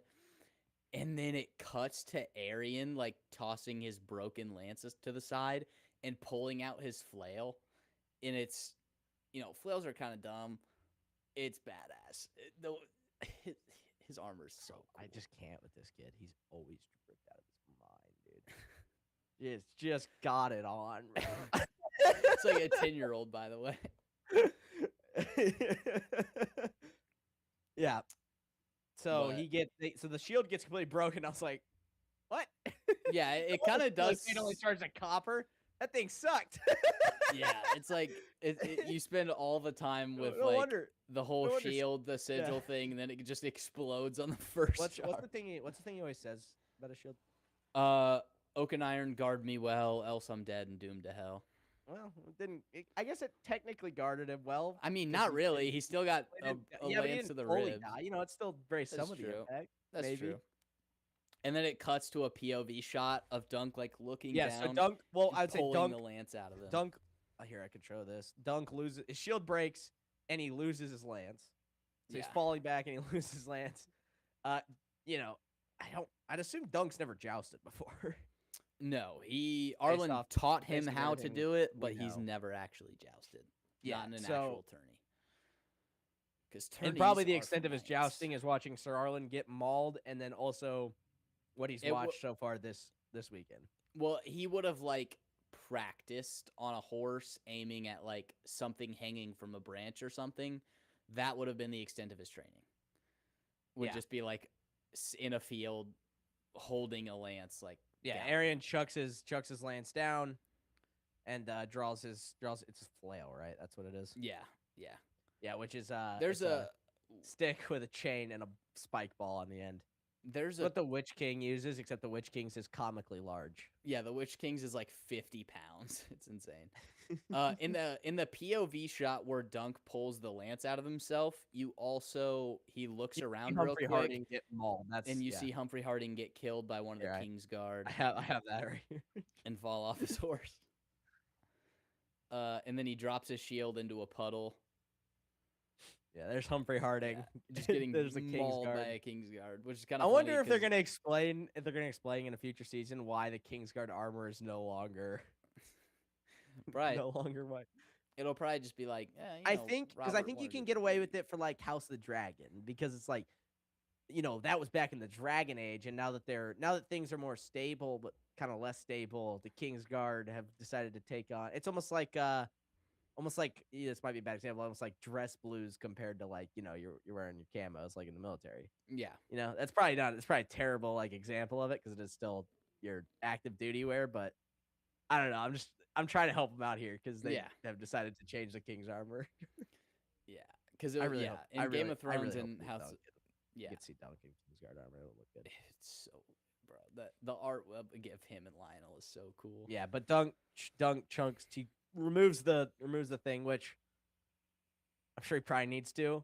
I do know. Just yeah, to fight, but obviously the common thing is like for people is if you You're get supposed to stabbed to leave leave it it in. yeah. I don't know that applies with chainmail. Probably. Yeah, I don't know still how it would. would work with armor, and it also just create a massive weakness. it would be really big and in the way. Yeah. So I feel like it would probably be right to pull it out, but I don't know. Dude, the shot And of the Kingsguard killing Sir Humphrey is kind of funny. He's just He literally just like hits him over the back of the head, and he just like falls and dies. yeah, it looks really funny. But Dunk, chucks his broken shield into a puddle, And then as soon draws as out he his sword, looks over from and that, he looks up. he right gets after drawing his sword. smoked in the face by And here's- Arian's flail. Get this shot. You can barely see Arian coming in swinging his flail. And then there's a really good spot where crushed in the head. Both of them fall off their horses. they both fall off their horses, and Dunk lands in the mud, and I really like the way the shot looks. As he lands in the mud, it's still from his POV, and you can see his helmet start to fill with mud. It just looks really good. And then it goes to black. Right now. Hold on. I'm trying to pull it up, at least an image of it, but yeah. Yeah, so he gets knocked over, he goes in the mud. And I mean, this is probably best I can kind of do because I can't show it moving, but you get, you can kind of see the outline of his armor here as the mud comes in. Yeah. They do a good job of making the helmet feel very claustrophobic. It's like and they also they don't do the movie TV thing where he takes his helmet off after 5 seconds of fighting. They do it later. We'll talk but about it's that when we get. for We'll talk about a it when we reason. get there. It's for several reasons. We'll talk about it when we get there. We will, and it is. They obviously do it so you can see his face, but it is for several actual reasons. We can talk about it when we get there. We'll talk about it. And then it fades to black, and then we reopen on somebody we don't technically know yet. It's Dunk. It opens on Dunk removing a horseshoe from the second a horse. you see his hair, you're like, oh, it's Dunk. Yeah. Well, I was mostly just joking because the first shot is him driving. It's just a hand. Yeah. So is this? So I don't understand. So I don't know. I don't know my West. This is my lack of Westeros. So Flea Bottom is like almost like a slums part of King's Landing. Is that correct? Okay. I was very confused because everyone was calling it King's Landing. Mm-hmm. So that's King's Landing in the background, right over there on the left. Yes. That's like is that like the castle, the big? Yes. This is the aftermath of a battle. It is. This is the end. This is the aftermath of the Blackfire Rebellion. This is like the last battle. It's assumed that it's the Blackfire Rebellion. In the Which overhead shot of the horse, technically in book wise, Dunk would be like 1 year old during this battle. Right? Yes, like they're changing up the timing of stuff. They've aged up almost every character, by the way. So when I see people going like Henry Cavill definitely isn't in Night of the Seven Kingdoms because he's too old. It's kind of like well, yeah, but they also don't want to have a 14-year-old like getting married, having kids, and like killing a bunch of people because that's weird. But that's like Robb Stark when he does like everything in Game of Thrones in the book. He's like 14 years old. It's like, okay, let's just make him like 3 years older, and that's fine. This is the overhead shot here of the horse. Yeah, you see a tattered Lannister banner to the left. Jake's the banner guy. I don't know any of this stuff. I'm not good with banners. That's the one of the 3 biggest houses, like main houses that I would actually know. Yeah, you see Dunk trying to scrape off these horseshoes to get a little money, and then the guy under the horse wakes up and just looks at him. And Dunk, it's kind of funny. Dunk just stares at him for a little bit. Stares at him for a minute. The guy starts saying "Ma." Yeah, he starts like calling for his mom, and then Dunk very like So Dunk's gonna mercy kill him, which is honestly what I Yeah. was thinking. I was like, well, she should mercy kill him. Dunk like very poorly starts to mercy kill him. and he decides to suffocate him. Yeah, I it's was like like, you could just stab him in the neck or something. Like, I feel like I don't know if that would be that much better, but yeah. I mean, like I don't know. To me, I was just like, suffocating is insane. That's an insane way to try to do this, but yeah, especially you know, someone the who lives idea is in there. Flea Bottom who has probably seen people get murdered a lot. Yeah, Try the to idea's try- but the idea's there. But you know, the intention was there. And then a little girl who we will find out is Rafe stops him and basically says he has a She says don't, and he says he's dying. So you know, Dunk's character, you know, he don't want to let the guy suffer. yeah. Yeah. And then she's like, "Well, someone might pay us for his body, or for his ransom if he's Bro, still and here and alive." immediately I'm sitting here like, nope. Why are they trying to? They're not. Why are they trying to push the horse? That's not gonna work. Why does she want to keep him ransomed? That's not gonna work. They can't. How are they gonna keep this guy ransomed? What are they gonna do? And I'm just sitting here. I got like a trillion. I'm like, uh oh. Are we getting girl? Are we getting girl boss? Oh no, red flags going off right now. Yeah, You know, and then because it's just we're like bro. I'm just saying they were pretty close because you know it you could have don't gone you know, that way. just because a girl's leading the main guy doesn't necessarily mean it's got to be girl boss, but you know, that's the starting sign. That's the symptom. It's a trope in recent years. Well, I'm just saying that's how you start. That's how you get a girl boss. That's the first step in it. So Yeah. it comes down to what they do after that. But And then they try and fail to pull the guy out, and he just like dies. Like yeah, they're like trying to pull him, and then he just dies, and they're like, "Oh well, that's not gonna work." Rafe asks Dunk if he knows any words, and he's just like, "What? What?" It's like, Yeah. "What's that mean?" And she says, "You know, when highborn people die, you got to say words for them." He asks why, and she says so they don't end up in hell with the rest of us. yeah. It kind of was like it's kind of like almost maybe like a double meaning. Kind of like they'd rather be in hell without these freaking aristocratic nobles who look down on them. And then also the double meaning of like that way, you know, they think they're better than us. They go to hell, whereas we don't. Or they go to heaven, we go to hell, no matter what. So I kind of thought it was maybe a little double meaning. I don't know. The kid, I mean, dude, great cat. Like, oh, sure.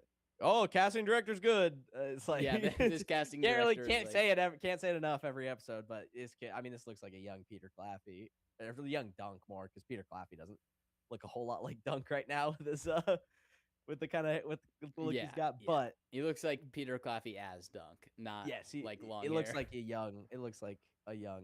It looks. You immediately know it's Dunk when you see him. They don't need someone to go, "Hey, And, Dunk." Like, the mannerisms, he has the hunch as well. Like he's not standing up proud Hey, like a Dunk knight the would. tall. He's like hunched because he's a bum from King's Landing. And then Rafe says to check the guy's mouth for teeth. She knows a witch that'll pay a copper for teeth. And then it cuts to them walking back to King's Landing. Yeah. So when you get people like, because the main complaint I've heard of this is like, oh, you could cut out so much of the flashback. The only thing is this weird shot on the road. I feel like they could have cut out, and maybe this would come back later, but I don't. In like a future season, maybe. But this scene, you know, Like, it's a little bit. They get a little bit that you need. I think of Dunk explaining why he was, you know, why he would mercy kill. It's a little bit more just Dunk being stable to his character. Yeah, and the guy was crying for his mother, and you know, Dunk never really knew his mom like that, so he would probably a little bit. And then they see somebody riding, a bannerman riding by with like a dead body.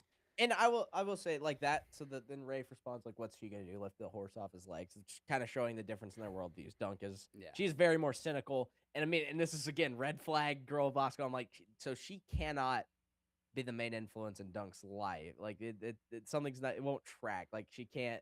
Yeah, she's currently at this moment the biggest like lead and influence in Dunk's life, and that has to change for Dunk to be who he is. Yes, exactly. So, you know, this is a red flag. So we get this one, and apparently this isn't really a sigil that's known in Game of Thrones. It almost looks like another sigil, but it's not quite so the a sigil that it's like assumed to be is supposed to be like a lamb holding a chalice, but this is like a lamb in a chalice. Yeah. So I you know, don't that know could what be it's that really could not supposed be. to be. Either way, you know, I believe it's a squire. I'm assuming bringing back his knight. So It could be a squire. It could just be Body of like knight. a bannerman in general. But it also is noteworthy. He's heading in the opposite direction as they are. So like they're heading back towards King's Landing, and that person is leaving King's Landing. So maybe they're not. Maybe they were on Blackfire's side. Something like that. It could come up. Yep. I'm assuming, maybe it'll be a sigil we see in season 2 because there's a lot of references to the Blackfire Rebellion in season 2, and then a lot of other stuff related to that in season 3. So this is like in season 1, it's pretty much all we get about the Blackfire Rebellion is Dunk saying the Black Dragon is dead, but it's gonna be big in the next 2 seasons. Yeah, and then we get a very important line here of Rafe saying, "No one forgets shit. You hurt someone, they hurt you," which is going to be important because she's an idiot, essentially. Yeah. And it's fine because they pay it off like she's an idiot. They don't pay it off like she's some genius, smart girl boss. Which that's how they avoid having a girl boss is they pay it off properly. So she clearly is aware of this idea of no one forgets anything. You hurt someone, they'll hurt you. That's important. And then we see a bunch of injured people in the street in Flea Bottom. There's one guy like getting his leg cauterized, and just like women like taking care of them. And then Rafe and Dunk get back. They're walking through, and as they're walking through, Rima Wormtongue stops him. Rima Germtongue stops him. I forget the guy's name, actually. What is his name? He's a gold cloak. I can't remember. He's a gold cloak. Hold on. I'm trying to check what his name is. This is him. Oh, but yeah, the guy asks Dunk what he has in the bag, and Dunk says rats as he like lifts it up, and you can hear the metal clank inside the bag. Which is like perfect because Dunk is supposed to be, and it is Dunk the Lunk, thick as a castle wall. He's supposed to be dumb, and this is just like, oh, it's just rats, and then it just clanks super loud. I just thought that was a good scene. It says, "Let's see him." Then there's some chaos in the background. Some people storm through. They use that as an opportunity to squeeze by. And this guy looks back, and he realizes his ale skin is gone. It's also noteworthy that the guy is missing his left hand. He is? Yes. I didn't notice that. Yeah. Now I gotta look. Hold on. He mentions it in a bit.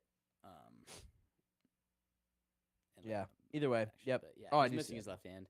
He's a gold cloak. I'll talk more about gold cloaks in a minute. They take the horseshoes and the metal scraps and stuff to, I assume, a blacksmith in Flea Bottom. But basically he doesn't give them much. He just gives them 2, I think, silver So she stags. steals. Well, I'll say she steals his ale skin. No one Yeah. forgets anything that you hurt. You hurt him. Just gonna keep bringing that up because just showing you this character is stupid and not someone like, that is the point of the character. I'd assume. I don't know if they think something else is happening there, but that is No, that's even if definitely they the point. accidentally came to that conclusion. That is the point of her character. So she Yeah. throws his ale skin away. Just to the side. She said, "Tastes trash." Basically, throws it away. Yeah. And then that's when they trade there. They go to the in black for some- skin trade. They get 2 silver stags, and then the guy hands back a like leather belt to Dunk, and he's like, "Damon's rebellion's over. I don't take Blackfire or take your Blackfire leather elsewhere." So it was someone on Damon Blackfire's side whose belt they had found, essentially. Yeah. And then we cut to their hidey hole, I guess is what I'd say. under stables. It's like under some stables. Rafe lights a candle, and they talk about, leaving King's Landing with the money they have and going to the free cities. And Dunk is like, well, what if the free cities are no better than here? Which, good snipe from Dunk, because if they went to the free cities, they would have been enslaved in about 2 seconds. The free cities are not free. It's like 95% slave and then 5% rich people. But yeah, they don't want to go to the free cities. But Dunk wants to stay in Flea Bottom in case his mom comes back, even though logically he knows she's dead. Yeah. Um, and that's what Rafe tells him. Or she doesn't even tell him. He's just like, I'm not dumb. I know she's dead. But what if she's not and she's in the same position I am trying to get back here and I'm gone? And then she says, you are so fucking stupid sometimes. Yeah. And he says, I love you. And she says, I love you too, don't I? So we're family. So if you want this family, you got to take it. You got to hold on to it, basically. So we got to leave. We got to go to, we got to leave and go to the Free Cities or wherever now. So they need now to they got the leave money too. And then I really like the shot of the sunrise. It's like looking up through the alley through all these like tattered, disgusting buildings, and then you see like a glimpse of the sunrise and it lights the shot up. It's just a really good shot. And then you see the light shining down on the 2 silver coins in Rafe's hand, and it just looks good. I love the style of this show. It's shot so well. It's just good. Yep, the silver stags right here. And then right before they leave, Dunk pets one of the goats. Again, Dunk likes animals. Dunk likes animals. He's just like he's like a big sweet oaf. Yeah. He's a good guy. Yeah, he got dealt a shit hand, but he's a good guy. Yep. And then they start walking away, and you see the gold cloak spots them. They walk up to, I assume, like a merchant or a ferryman, something like that, and they say they need to get 2 people to the Free Cities. And the guy's like, prices just went up. You don't have enough money. Price is double. Yep. I hear prices double, and I'm like, bro, okay, so is it like I thought Rafe was gonna like abandon him. I didn't think she was gonna abandon him. I was like, is he gonna like send her? Something else is gonna happen. That's what I thought. When she steals the knife, I'm like, oh my gosh, she's gonna freaking kill. She's gonna kill the freaking gold cloak, and then Dunk's gonna be like, you have to leave. You take the money and go. Just girl bot. Like that's what I was worried it was gonna happen. I wasn't necessarily expecting it. I'll say. But it was like, I really hope that doesn't I don't know. Yeah, I'm really hoping that doesn't happen. But that felt like that could have been what was going to happen. But yeah, so they get stopped by the gold cloak, and he robs them, takes their money from him. Basically, he says, "Well, he asked for his ale skin, and she's like, I don't have it, sold it, which,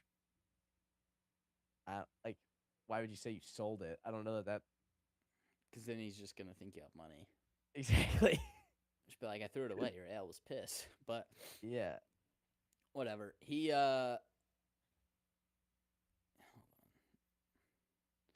he takes all their money. Yeah, he takes all their stuff. Yeah, he steals all their stuff. He notices the coins jingling on her belt. He's like, "Ooh, I'll take that." Dunk says, "We didn't thieve anything.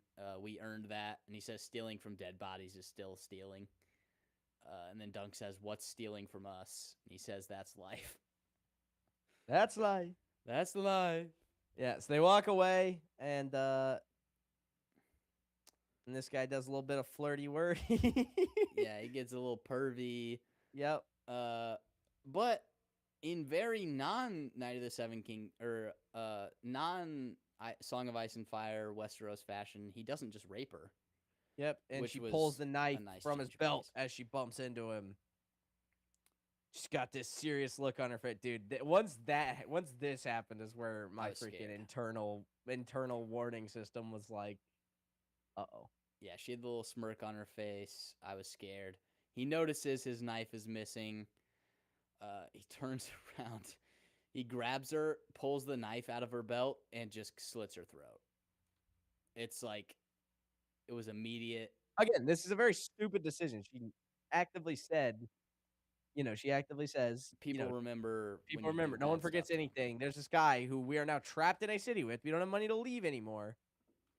And he knows I pickpocket him when I run into him. So he, of course, immediately checks his knife because he knows it's not there because he was going to grab it. He follows after them, pulls the knife from her belt, and just slits her throat. Yeah. Hey! The blood splashes up on Dunk's face. He holds her for a second, and then the guy just like smiles at him and walks away. Real quick, I real quick, I was gonna say this makes it not a girl boss, not a freaking Dunk's not getting freaking backseated. Like, because her actions had consequences. She makes horrible decisions, and they ends out horribly for her. It actively motivates Dunk to not be like her. Yeah. Like, that makes it not a girl This boss and what's kind of about to happen story. in like a minute are why Dunk becomes who Dunk becomes. Yeah, so she bleeds out just graphically. And Can't then show any of it, but Dunk like jumps on the guy's back and bites his neck and like tries to kick his ass basically. yep. It kind of seems like it's like, "Ooh, we might see Dunk, he's younger than them, but he's big for his I age, was he's thinking strong for Dunk's his gonna. age." I was waiting for someone to kill him, and I thought it was gonna be a notable thing that it was like prices have doubled, and they only had enough for one. So I thought it was gonna be a thing, but it just ends up not being a thing, which I was fine with. Yeah. And then the guy tells oh, this is a rough shot. The gold cloak tells his friend to stab Dunk after he throws him on the ground, and he stabs him in the calf with a spear, and it's oh, Yeah, and then he's about to stab Dunk in the neck. he's Dunk about to kill him, dashes and the then blade out of the way. the absolute goat Sir Arlen slams the door open. In the name of the mother, leave that boy be, and starts kicking ass. He kicks the gold cloak over and then throws up. he like absolutely boots the guy and then vomits, and then he tries to draw his sword, hits a lantern and like fails to draw it the first time, and then he fully gets it out. And they start fighting a little bit, and Dunk goes back over to Rafe, who's like actively bleeding out. I will say on the second one where he pulls the sword out, he uses it to block. Like he gets Yeah. stuck, but it like works out that he blocks the side. Dunk goes This back to Rafe, and she's just bleeding out still. and Sir Arlen cuts that guy's head off. Like the next shot of him fighting, And he the cuts his pigs head off. immediately start eating it. It's And the just a drunken fight because it's like it fits what's happening because Starlin is just pissed drunk. The fight itself is drunk. Like Yeah, it's close quarters with a sword, which is like hard, but Sir Arlen's a knight, and they're just gold cloaks, which are like, pretty much anybody can volunteer to be a gold cloak. So they're kind of like meh. And even though Sir Arlen's not a great knight, he's still a knight, so his training is way better than theirs. So it's like a super drunk knight versus two kind of inexperienced guys. So it's like and Rafe it's a fully really dies. good, it's a really cool fight. Rafe Yep. dies, and then um Arlen essentially, he gets held to grapple. He stabs him, and then he turns around and he draws the dagger from the gold cloak and stabs him in the throat with it. yep. And that is the big fight. And he And just then kind of he leaves. just walks away. Like it's It's almost like he forgets why he did it in a way. and Dunk is immediately like, he looks at Rafe again, and Well, Dunk is kind of just like, what just happened? yeah, he says he's sorry to Rafe, and then he's kind of like, well, there's nothing left for me here. We get a shot of him like crying back under their stable. I'm like, hold on. I just this is so funny to me. It's just like this shot. This shot here is like it's kind of perfect because it's like the odds of like I should be dead right now. This random guy just bursts out of a back door of a bar and just kills these two people and just leaves. Just Like just leaves. Just the chaos that Dunk just experienced in the last 20 seconds. Like Yeah. it's just great. And then Dunk goes back to their crappy spot. He cries for a bit, falls asleep, I'm gonna and he take a piss real wakes quick. he wakes up, You can keep going. and through the kind of grates, the gutters, he sees Sir Arlen outside, who bumps into, looks like an apple cart, knocks a bunch over, and the lady gets pissed at him, and then he walks away. And then we continue. We see Sir Arlen walking away and Dunk following him, and we get a shot on Dunk's calf where he got stabbed, and it's rough. It's rough. And I believe he got stabbed like through and through because it shows the back of his calf and there's a hole. But when he got stabbed, I believe it was the front. So I think he got stabbed like all the way through his leg. But he starts following after Arlen. We get a shot of Arlen going back to the horses, the three that we already know from the start of the show. He pats the horses, and then we see Arlen asleep at camp, basically. Oh, wait for. I'm to the spot where Arlen is like passed out, and Dunk is kind of just sitting in his camp. Yep. So we see Arlen like passed out. Dunk grabs his sword, gets it out for a minute, and kind of you can see him like thinking about who Arlen must be. He has a sword. He sees Arlen's shield, the chalice with the wings, and then he pets the horses, and then he sees what is the grave of Arlen's nephew, his last squire, who died on the battle on the red grass field, which is pretty much Arlen's nephew dying is why he ends up taking Dunk as a squire. And that's a point of guilt that comes up.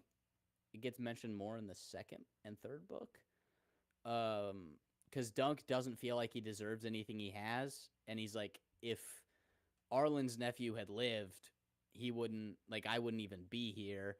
Baelor wouldn't die. Like, all these bad things that happened because of Dunk, in a way, wouldn't have happened if Arlen's nephew hadn't died. But Dunk picks up his helmet, and it seems like he's about to try it on, and then he decides not to, because, again, Dunk's a good guy, and it's, a dead squire's helmet, so he's kind of like, I'm not going to put that on. But then we see Arlen riding away from... This is a direct parallel to Egg. The first thing Egg did when he got his hands on Yeah. armor was to pretend to be a knight. He donned Dunk's helmet and armor. Mm-hmm. And these sequences here show, like, even more why Dunk would, like, take up Egg, because it's exactly what Arlen did for him. Yeah. So, yeah, this, assuming it'll pop up here. Okay, you can keep talking. I'll pull this up. We see Arlen riding away from King's Landing with the 3 horses. And yeah, this is the shot. So this is the shot's calling back to, just directly from a panel of the graphic novel. George R.R. Martin's favorite panel, in fact, of Egg sitting on the horse, pretending to be a knight. Which, and that is compared to this, which I would have. I know why Dunk didn't put it on, but it would have been kind of a nice full parallelism if Dunk did put the helmet on. But I know why he can't. But so there's that, and then there's also there's also this one here, which this is the alternate universe where the horse is sitting on Egg. I was trying to find that image of Egg sitting on the horse, and this is the first image that comes up. So that's funny. Yeah. But yeah, so you get a little symbolism to Egg. That's kind of what this whole thing is, sort of. It's it's almost showing you Dunk and Egg are very similar with how they act. But even completely though they're different. like opposite backgrounds, they are both from King's Landing, and they were kind of in similar spots. Yeah, I mean, you get then you get this parallel shot. So basically, he starts singing Dothraki. Mm-hmm. Which begs the question: how in the hell did Sir Arlen learn Dothraki? Which this is obviously parallel shot to Egg sitting on the tree whittling in episode 3. Yep. We just get a lot of Dunk stumbling and trying to follow Sir Arlen, and kind of just like seriously infected leg, probably. Oh, very. We see a bit of Sir Arlen training with his sword. And even while sober, he kind of seems like he fights drunken. Like, yeah, he kind of flails. He big looping stride. Like he's very flamboyant and heavy. He's not a very technical fighter. Yep. They ride some more. As they're going through, Dunk stops in front of a still water and goes to drink it. And immediately when he did that, I was like, that's still water. That's not going to work. That's probably a mistake to include him drinking out of still water. And then they immediately cut to him puking. I'm like, oh, no, they did it right.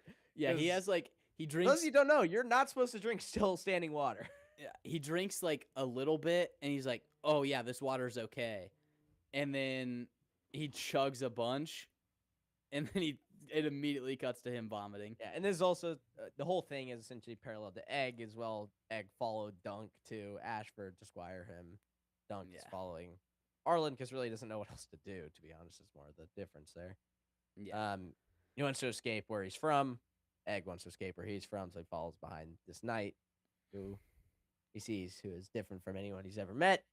Mhm. And that's, it's all parallel. All parallelism between Dunk and Egg. Yeah.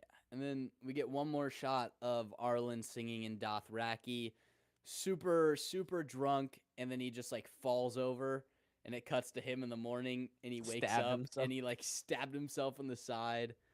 And he's just like, oh, stupid drunk old fool. And he watches Dunk fall over. Yeah, he gets up, and he's like And he walks about over to, to him. he's about to like patch himself up.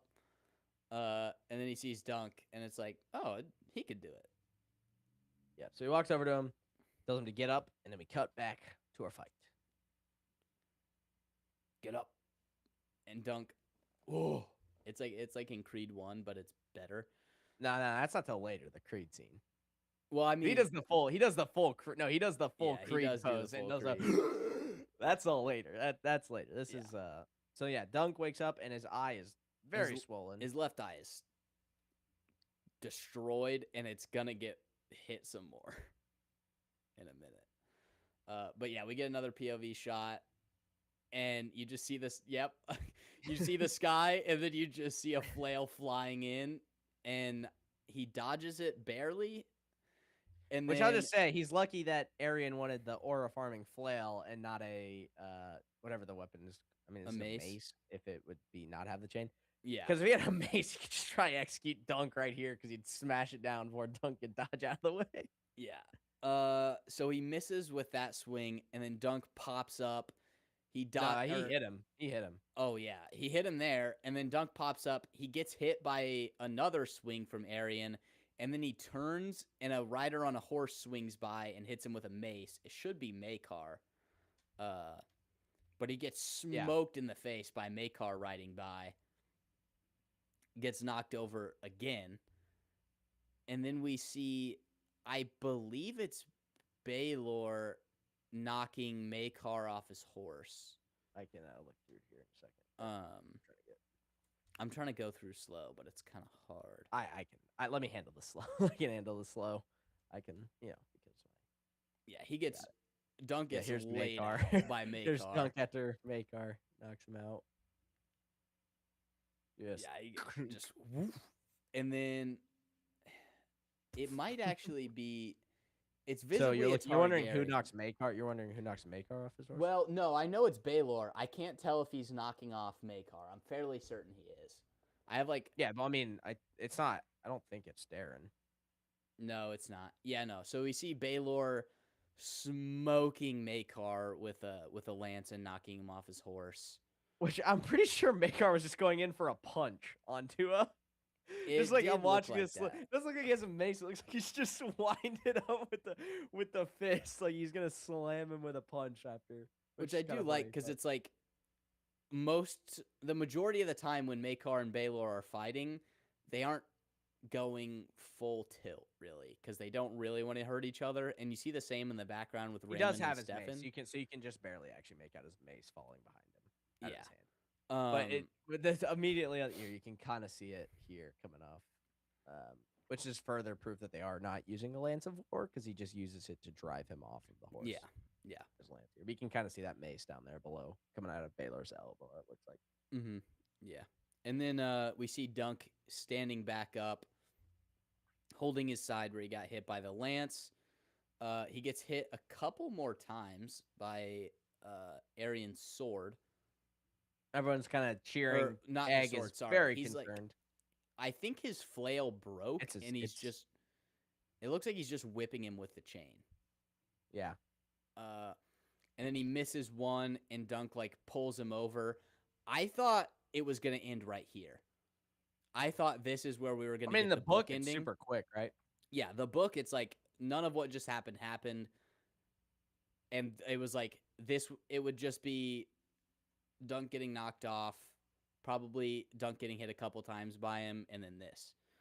Yeah, I love how they aren't trying to freaking make it all choreographed and like pretty Yeah, looking. It's it full is on rough. They brutal just gave us medieval more combat. of a rough combat, which There's a reason I the really night love. It. MMA fighting is a thing. It's because that's what it would turn into once you meet. It's Yeah, you know. yeah.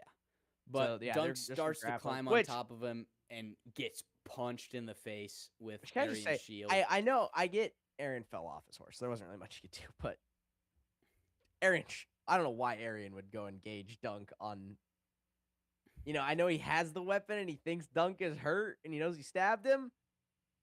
There's a reason he wanted a trial by 7 and not a trial by combat because he knows Dunk can just brute force him. He knows Dunk is really big, but Arian does have an ego. He thinks he's a dragon in human form. And he stabbed him. So he stabbed and him. He is far better trained.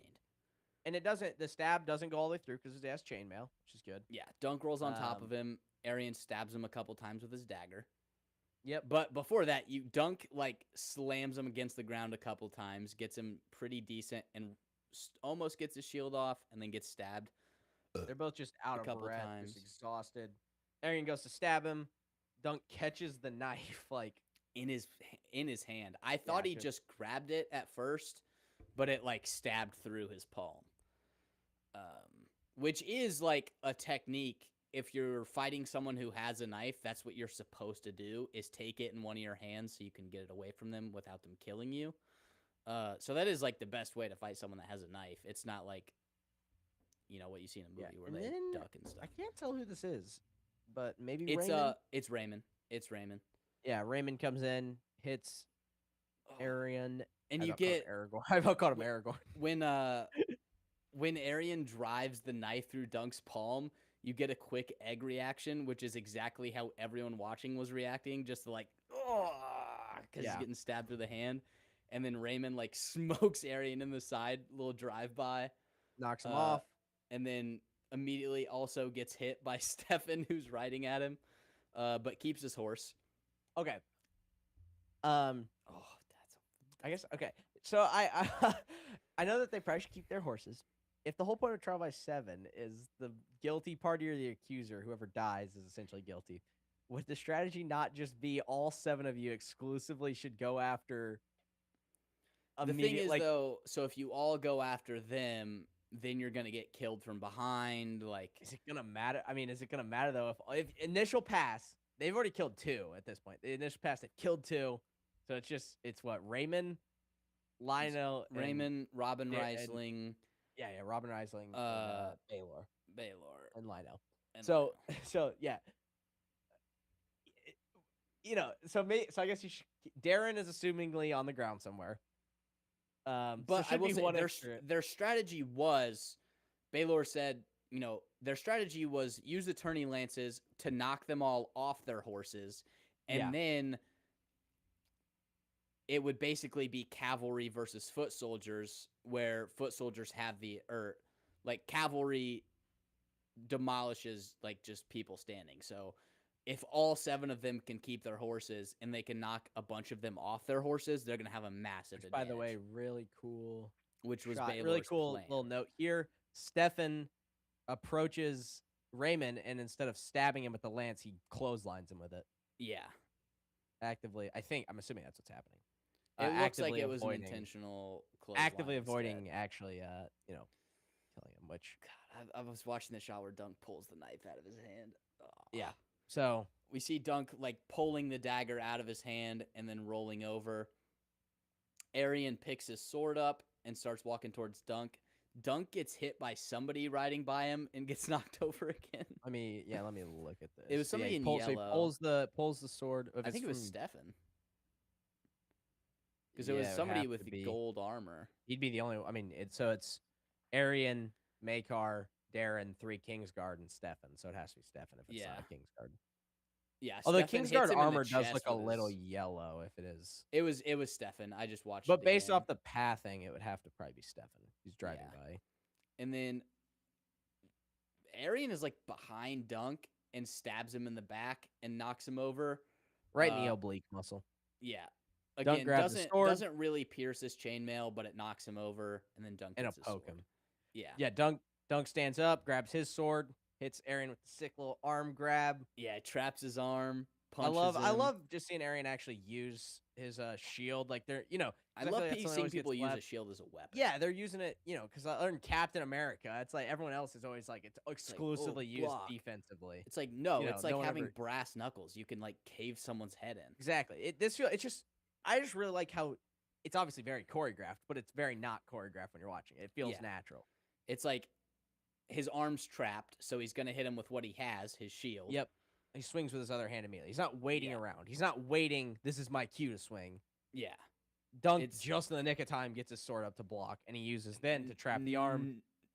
Arian n- swings his tries, and he also I don't know if it's intentional. It looks almost like he's trying to get the point of his shield through through the slit in Dunk's helmet. Yeah. I don't know if that was intentional, but it almost looks like what he's trying to. And Dunk then right just after swats at him. Dunk again, open hands like smacks him and knocks knocked him and over. slap. Just great. Literally like, just again, just good use of they're just using they're trying to do everything they can to not die. That's the whole point. It's like they're not. It's not. Oh, I have to block with my sword and I have to block with my shield. Yeah, and then we parry and it's like they're it's trying like, not to die. It's like I'm over here. He's close. He can stab me. I gotta smack him. And That's this gonna is be the where fastest. like in a brawl, Dunk has more. I'm telling you, bro. Egg is the just bleed guy. I know I said that during the jousting, but like I mean you can't tell me that ain't just bleed guy. That's literally him. Arian pops up and dude, even covered in mud. And then this great scene where the the prostitute stands up. She's like, "Let's go!" She's the only one cheering. And everyone like looks at her. Yeah. Arian pops up, dude. Even covered in mud, his armor is so cool. Like he's covered in mud and shit, and he still looks badass. I'm gonna give it to you. I'm gonna give it to everyone because it's about the only you get to see of it. You see Lionel briefly engaging into the Kingsguard in the background. Yeah, gotta give everyone some Lionel. We don't get any of him really in this episode, so. And then Arian hits like a back spin and kind of like whips Dunk in the leg with this sword. And then so Dunk comes in. So Dunk is trying to stab him, and he's parrying it, and he uses the momentum to continue his spin and slice at his calf. Yeah, it was like a really cool. It's very like he's highly trained, so he's it's highly like trained. he would be more training, efficient. He's flashy. Like this. Yeah. Yeah. So in the book, I heard this. I don't know how true it is. Is it like it's almost like Arian is just super proficient in the stuff that's almost tournament official, but when it turns to a brawl, Dunk is more. So the thing was like even when they were on the ground, I believe in the book there was like a brief bit with swords, and it was like he was obviously outmatched, but then he got him to the ground, and it was like every time. Yeah, Dunk but it's like gets in the jousting, in the melee comp, like the non-scrappy stuff. Arian is like he's really good at this, but Arian's he's not highly trained, but he's not a brawler. Yeah. And dude, it's just every shot. It's like Dunk barely blocking it. Dunk gets struck. Dunk punches the sword out of the way. It's like just Dunk tanking shots into his armor, and he's just getting you can see pushed the around. weight of Arian getting hit by these. Yeah, whenever Dunk does hit Arian, it like physically moves him. Yeah, knees him. Throws a little lead body knee to. Yeah, he knocks Arian's him over armor. briefly, and then kind of stops to hold his side because it's hurting. Arian pops up. He's just oozing blood out of his. Yeah, pouring blood. Arian knocks him down onto his knee again.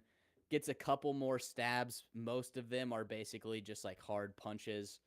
One of them I think might cut him a little bit, but not that much. Well, really. There's one Dunk grabs at him where you can hear it squelch. Yeah. So you hear it squelch, and then Dunk. They're exhausted. He's exhausted. Everything is like it looks exhausting when he's swinging it. He's breathing heavily. He's grabbing. He's bleeding all over the place. Arian gets like bumped by a horse and gets knocked to his knee, and then turns and throws his sword into Dunk's thigh. This is like the most like I don't know, but this is something that like I don't know about, but also. It's a little much. I don't know. Looking at who it is, cool, knowing it's Arian Brightflame, this is something he probably would have practiced. And it works. It's just I don't know. It's a little. It's cool. It's cool. That's like the craziest, most It's the same as unrealistic. the guy grabbing the horse and rebounding in episode 2 of like. Yeah. I'm like, yeah, it's pretty cool, but yeah, I'm not gonna sit here and be like, a terrible show. Yeah. And then Yeah, Arian like keeps hitting him a little bit. yeah, he just Dunk's grabs him and he's stumbling just back. beating him with a shield And then because his sword is stuck.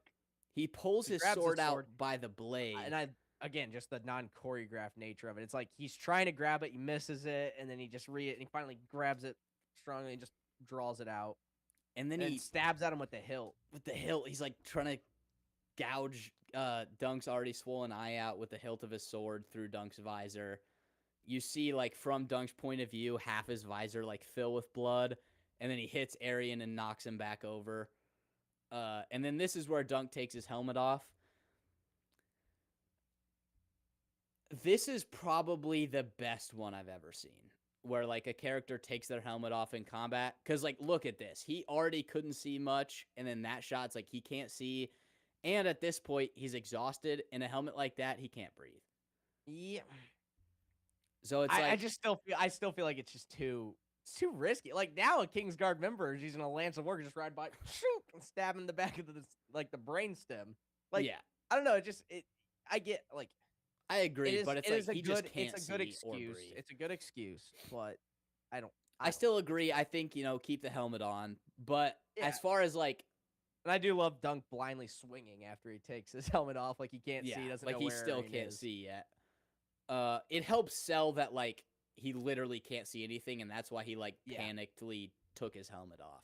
But yeah, I just and he gets a great stab right into Adrian, or I keep almost calling him Adrian, Arian's inner leg. Yeah. Inner Oh, thigh he gets a here. really good cut and knocks Arian over. Yeah. But it's actually, so if you look at it, he doesn't stab him. It's a slice. Yeah, he like gets it in and just gets a good rip to cut him. Only good look of Makar's helmet, by the way. So I'll show this. Oh, it's so sick. Like, bro, his mace is so cool. His armor's cool. Makar is underrated. He's so cool. But yeah. Yeah. So he gets stabbed. Arian falls over. Yeah, Arian falls over. We see that.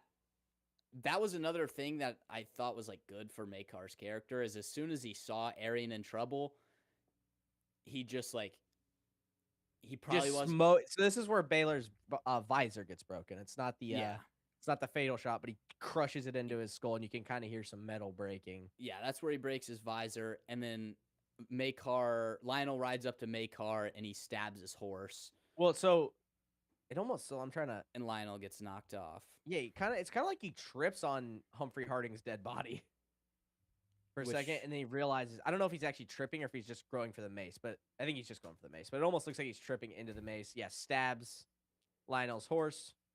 And then he starts sprinting towards Dunk. Well, Dunk is like completely, and he's like staggered, and then Baylor and Lionel grab him. Yeah, he yells, "My boy!" and starts running over, and they try to stop him. And this is where Makar goes from like kind of holding back because he's fighting against his brother to, I need to get to my son so he doesn't die. And you see Arian like look at his bloodied hand, and for a second I thought he like lost his fingers, but it was just like his hands were bloodied because he was holding his leg. Yeah, I think okay, first off, I didn't even notice this in the moment, but now that I'm looking at it, it's pretty cool. Did you notice Lionel's antlers are cut off? Yeah. I thought that was super cool. Yep, just showing battle damage. Maybe I have kind of a hard time believing Lionel wouldn't be like immediately trying to murder a Targaryen now that he has a chance. I don't know. I know it kind of maybe would have been nice to see, like, I know it's a brief glance, but like after they're holding him, he's going for a stab, and like Baylor's trying to like hold him off a bit. Maybe I think it's most likely just because Baylor was right there. Yeah, but I still feel I don't know, because I almost still feel like I think it would have been nice to have like maybe a small moment of him like noticing it's not gonna happen, because it's kind of like I don't know, based on everything I know about Lionel so far and just Baratheons in general, he's got a free pass to kill a Targaryen. I think he's probably gonna take it. Yeah, and then we see Dunk, like Arian's on the ground, Dunk is stumbling a little bit, and then he just kind of like sits down on the ground real hard, and you see like blood Dunk's coming out trying of to his walk. mouth. He's like trying to. So he was trying to walk up to him and swing, but he's like the weight of his sword almost brings him back down. He can't lift the sword anymore. Yeah. He's just so exhausted. He's bleeding out. Stumbles around. He falls down. And then Arian pulls his visor up and starts yelling at Dunk to yield. Well, so Egg starts yelling, "Get up!" Or Yeah. doesn't start yelling. He starts saying, "Get up." And then yeah, Arian. We see Dunk's POV, and he's like basically about to pass out. And then he does. Real quick, this is Arian, just brutal. Yeah, he's about to get worse. But Dunk is super bloodied. His left eye swollen shut. Just looking off in the distance, Peter Claffey is doing a great job just selling how beat up. Like, Dunk is not looking at Arian. No. He's he just, can't. he's not He's even, he just probably like- can't even see. Yeah. And then he falls over. You see you see Egg looks terrified. And then you see Lord Ashford and his daughter. And even and you get a couple shots of Nobles. I love Even the they shot don't look from super Dunk's happy. point of view. Arian's yelling him to yield. And it's almost like he's roaring like a dragon. Yeah, that was super cool. The Yep. audio design in this is really good. Yeah. It sounds like he's roaring almost, dragon parallel and thinks he's a dragon. Then he turns around towards like the Lord Ashford and everybody and yells, "He's dead. It's over." And then we see Dunk up close, and it looks like he's dead. He just looks dead. And then Egg starts yelling, "Get up! Get up, sir! Get up! Get up, Sir Duncan!" Dexter's amazing. He's so good. Yeah, this is a pretty freaking bad birthday for this chick. Yeah, she's like. Then Ashford nods towards a guy off to his right. It's kind of crazy that she's even there to watch it. Well, it's like, yeah, it is crazy. Yeah, he nods off to the horn guy. The guy's about to blow the horn, and then Dunk who is this guy? The guy with the horn. No, this guy. I don't know. I remember him. For a second, I was like, that kind of looks like Darren, but I know that's what I thought it was when I first. But then I was like, no, it's not because he's on the field. I'm trying to think if I don't know. I feel like we saw this guy. It might have been. It was probably one of the lords that like turned Dunk away. I can't remember. I feel like we saw him though. Yeah, I don't know. I feel like we saw him. Yeah, but then, Dunk remembers Sir Arlen telling him to get up. We get the get up, and then Dunk. Yeah, his just eyes great flash acting. open. Great acting from Dexter. Grass still green. Yep. And then, dude, great acting from Arian. Grass still green. Great acting from so good. Great acting from Peter pretending to be dead. Yeah, you see him blink, and He's then dead. Egg just screams, "Wait!" and points. Yeah, Egg just panically yelling, "Get up!" Yes, I mean, bro, I don't. This kid, how old is this He's good. He's so good. How old is He's this like kid? 10. Dexter, Sol, Ansel, age. Let me look. How old is this kid? He's 11. So he was 10 when they filmed this. Yeah, This dude was born after Avengers came and he's this good. out. That Yeah. he was born post Avengers, and he's this good. Yeah. Almost, he's just barely older than Fortnite. Minecraft is older than Dexter. And he's as good of an actor. That's insane. GTA 5 is older than this kid. Dude, Yeah, great scene of Arlen just get up. And then Dexter screaming, "Wait!" Yeah, he blinks. It's the full Creed just yeah. But dude, Arian's face, when he like right after he yells "wait," like turning around to look at Dunk, he's just like, "Oh my god, this is still going." And then you see Dunk's like slowly getting up, spitting up blood still. Using his sword. Using Music's his starting to sword build. get up. The crowd's The crowd chants, gasping. Up. Dude, oh, it's so good. Up. It's so good. He's This starting is to like stand, they start chanting up. we didn't get the Steely Pate line, but we got this, which is like the message is still kind of there. Up. Just a great shot. Dunk it's so fully good. rises. everyone's comparing him to Rocky because he keeps getting up, he doesn't quit. I was already thinking, I already said, I think out to myself when I was watching, he's doing the Rocky strategy when he was just blocking everything by getting hit with it. Yeah. He was blocking the stabs. He was blocking the getting stabs punched in by the getting face. stabbed. He was Yeah. blocking the shield by just tanking the shield, and he was blocking the flail by just getting smoked by the flail. Very Rocky Balboa. Dunk, how'd It's you block great, the flail of the head? I got hit in the head. which I mean, like, that's great. Great writing. I hate the compliment. Great writing by George. If you're getting a character compared to one of the great heroes in history with Rocky, one of the great film heroes of history of Rocky. One of the most iconic underdog story. It's truly. I mean, it is truly like Western. It's Song of Ice and Fire Rocky. He's the underdog. He has no reason going up against the Golden Child. The Golden Child. He's strong. And he's tough. Yep, he's better. By all means, he's better than him. He should stand no chance. And he gets up, keeps going at all costs. True underdog story. Just great, dude. Motivating. Just it's such a good scene with the crowd chanting for him. Dude, Rocky IV, chanting Rock. The commies chanting Rocky. It's like Dunk stands up and like. And he's just. I mean, he looks like a zombie, dude. He's like he looks rough. And then Arian like looks pissed. Puts his visor I'm back so glad down. he put his helmet back on. If he took his helmet off, I was gonna be like, all right, dude. Yeah, but he stumbles to pick up his sword, barely. I mean, his leg doesn't work. Like his leg is profusely out of his leg. And I do just love it's. I like this because it's like, I don't know, the way he walks. Like his armor looks clunky. Like it's kind of hard to describe. I mean, yes, it looks cool, but it's like Dunk's armor is more practical, even though it's cheap. It looks a little too big. Like they didn't. But even that, it's like they were trying to make it look more real. They weren't trying to make it look all cool and choreographed. It's the same thing I can go back to with the choreography stuff. But like, I really like that part of it. It's like, they don't all look too cool. They're both super weak. You kind of get the audio as Dunk is hearing it, tinnitus ringing in his ear, just. Mm-hmm. And then Dunk gets on top. And somehow he doesn't die. I mean, Arian has to miss his throat by about an inch. Yeah, he just hits the metal plate and the slight, like, I don't know, turtleneck type, whatever that's called. Metal on it, the collar, I don't know what it's called, but that, like, catches it and keeps it from going into his throat. Because it's not just flat, it has the slight, like... Gorget. Yeah, yes. That stops it. Dunk wrestles his shield away and starts crushing his head. Just like caving in his visor with gets a good little reversal, grabs the shield, pins his arm to the ground, removes his sword, uses his knees to hold his arms down, accounting for stuff here. Mm-hmm. John Walker did nothing wrong.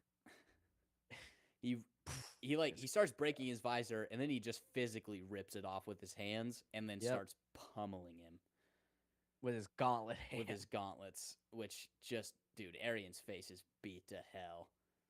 Yep. Yeah, and this is kind of, and this is the look on his face. Yep. It's like Dunk can kill him here. Yeah. And then he quietly. Everyone would have killed him. Arian deserves to be dead here. Arian deserves to be killed here. In a true sense. He's a brat. None of this needed to happen. He could have just withdrawn his act. He should have never have attacked the puppets. Dunk, by all means, should kill him here if he was anyone else. But because he's a good person, he doesn't want. Yeah. And then, he whispers that he yields.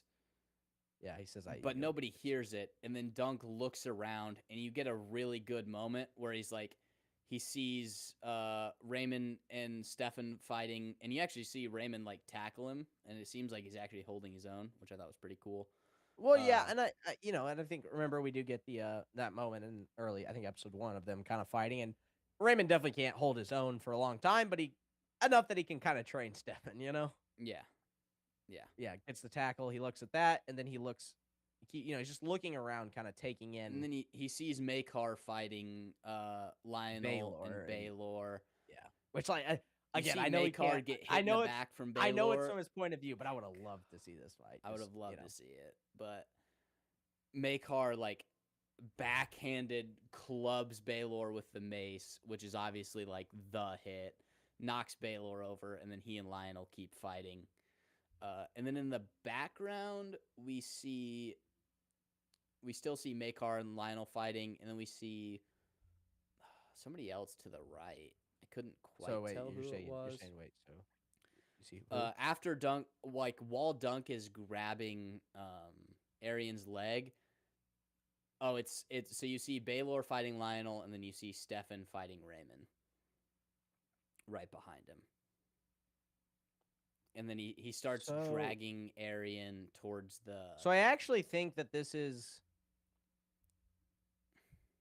Okay, so it's kind of interesting. I think that this is actually happening at the same time because I think so when he starts dragging Arian, that's when he lands that backhand on the mace that we just saw. It's the same shot. It's just a wider angle. So I think Okay. I don't know if that's how they were editing it intentionally, but I do think they shot this at the same moment and that they just cut to that scene. But it's the same thing. So he hits the backhand, Baylor falls the same way, and he goes back to fighting Lionel. So yeah, kind of interesting.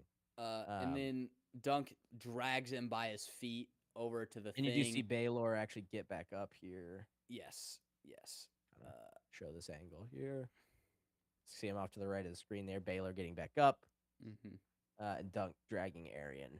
And then he picks Arian up. Like, it shows how strong Dunk is. He pretty easily picks him up, even though he's, like, dead.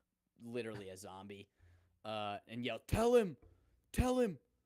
But you can barely hear it. So yeah, he's yelling, but you can barely hear him because, Dunk can't hear shit. And then it cuts to Lord Ashford, and you can hear him clearly. Yeah. And then Arian says, I withdraw my accusation. And they blow the horn. Dunk throws Arian on the ground. And the trial. I gotta talk about this though. Just the scene. So the way he says it, it's like it's so good. Just this moment of like him. He was here. He came here to make a big show. He wanted to remind everyone the Targaryens are still on top. They don't need dragons. They run everything still. He wanted this to be a big moment. It's the first trial of 700 years. It's a big deal, and he's just realized he's like by a hedge knight. But it's not even that. It's just like the way he says it. It's like it's just exasperated. He realized this was a huge mistake. He should have just won the tournament.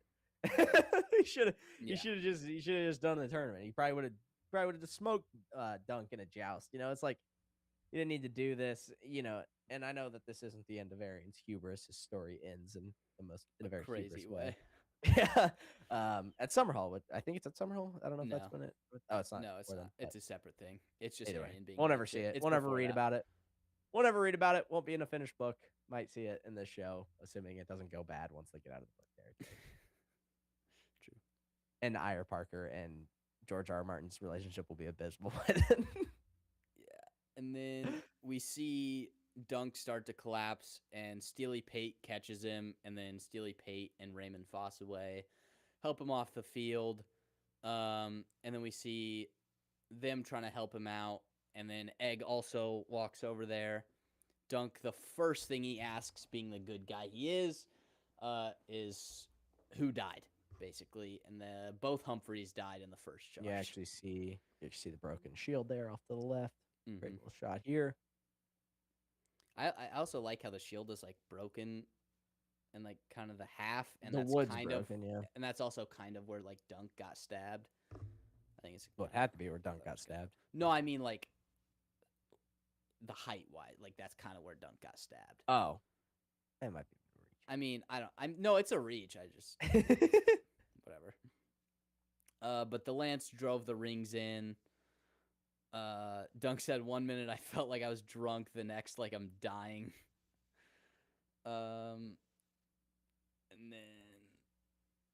then Steely Pate says we'll get drunk and then we'll pour boiling oil on it. And Baylor walks in, or he says that's how the Maesters do it. And then Baylor says wine, not oil. Yeah, his helmet's and his his visor's destroyed, which is the first thing you notice. And I was also sitting here like he's kind of loopy.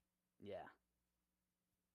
Did you have any idea what was gonna happen? Yes. Well, dude, I knew kind of knowing where Egg's story ends kind of does ruin parts of it. Like I know like someone a lot has of people to have to die. Yeah. Yeah. I mean, it was still sad. Don't get me wrong, but I don't know. I feel like I got the worst out of it. It's like I think if you read it, you know he's gonna die, and you're just waiting for it to happen. Mm-hmm. You don't know anything. You don't know he's going to die, and then he dies. I don't know, kind of just knowing Game of Thrones, knowing the penultimate episode is always where the big super this guy you don't want to die dies moment. It's still emotional. I was immediately, I kind of picked it up pretty quickly of like how loopy he was. Yeah, but At he's first very I he's was like kind of dead calm. at first I was kind of like he's just exhausted. But yeah, Dunk says, "I'm your man. Yeah. Please." He says Your he'll send man. his maester first. After he's done with Maekar, he'll send his maester. But yeah, he says, "I'm your man." Baelor says he needs good men. The realm needs good. Yeah, realm. and that was kind of the way he steps back. He's all loopy. I'm just like, okay, interesting. So something's not right here. He's probably. Yeah, He says, "So stumbles Raymond might back. help." Just the way he's doing it. He's all loopy. Like it's like. I can just tell something wasn't right. Like he's gonna remove the helmet and something's gonna happen. I don't know. Not as graphic apparently as it is in like the graphic novel. And he also a how it's cool described in the book. detail that I didn't know this. I read his visor's gone. It's completely gone. Yeah. Well, But his line, he says visor's cracked. The place he got hit on his head is like what controls your vision, so he can't see right now. Yeah. Like he can't see. So his visor's completely off, but he just says visor's cracked. And you see Raymond kind of react to it, like, oh. And then he says, my fingers feel like wood. Like wood. I think that was the moment I immediately. I don't know exactly when So I didn't. It's kind of hard to describe. I didn't like know Baelor was gonna die. I wasn't sitting there like, oh yeah, Baelor's gonna die. It's kind of like it didn't shock me. But eventually he has. Not seeing anybody die, or not seeing anyone other than Dunk. I kind of wasn't really thinking about it as much. Mm-hmm. I was expecting Arian to kind of die, Yeah. and then he didn't. I did remember the whole Darren, surrounded by a dragon and fire. At that point, I was kind of more like, this probably Summerhall. It's like, which I know in the book it is supposed to be Baelor, and I think it still is kind of Baelor in this moment. I still think the prophecy.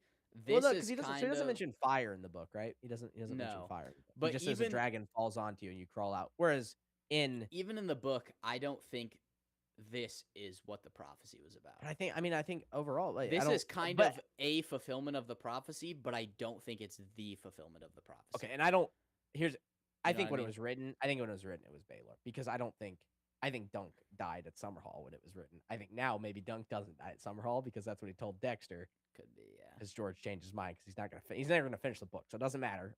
Ultimately, it's probably irrelevant.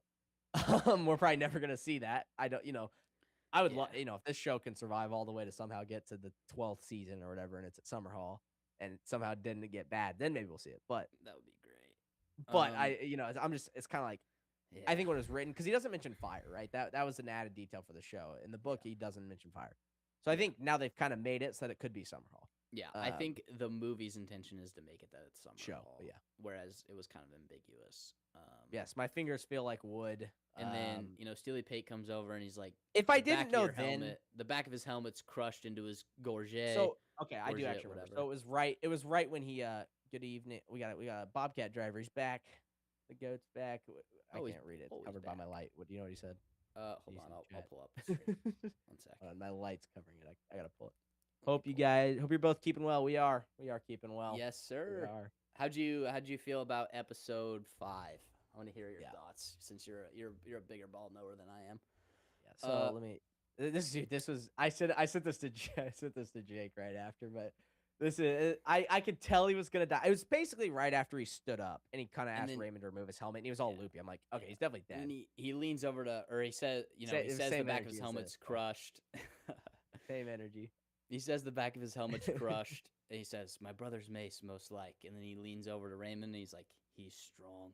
Yeah, and then again, just I was like a definitely good, likable guy. I was definitely like, oh yeah, he's dead.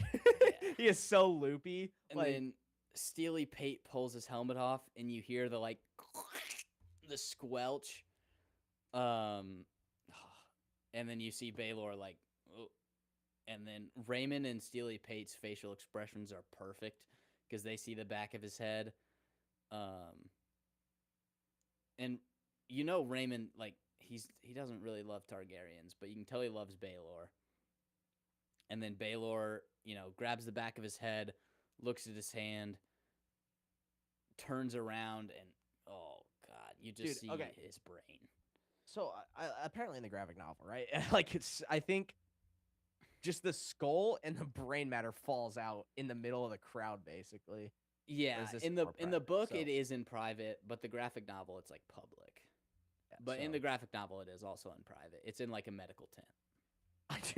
I do just kind of like the scene where he just reaches back and grabs it. He's like, "How about that?" Yeah. It's almost like Yeah, in the book it describes it. He's like he reaches back and there's like blood, and then he looks at his hand and there's like gray in his hand, and you're like, oh shit, he's holding his brain. I like this shot here. He's just like, he just doesn't. He's not Yeah. able to really process that he is dead, but it's just kind of like he just kind of raises his eyebrows, like, "Oh, Like, how about oh, that?" oh, that's my. Yeah, it's I'm just dead. it's just great. Yeah. And then How you about see that? You see Dunk's reaction, you see Egg's Let's reaction, see. and then he collapses. Dunk grabs him. No, no, Your Grace, get up, sir.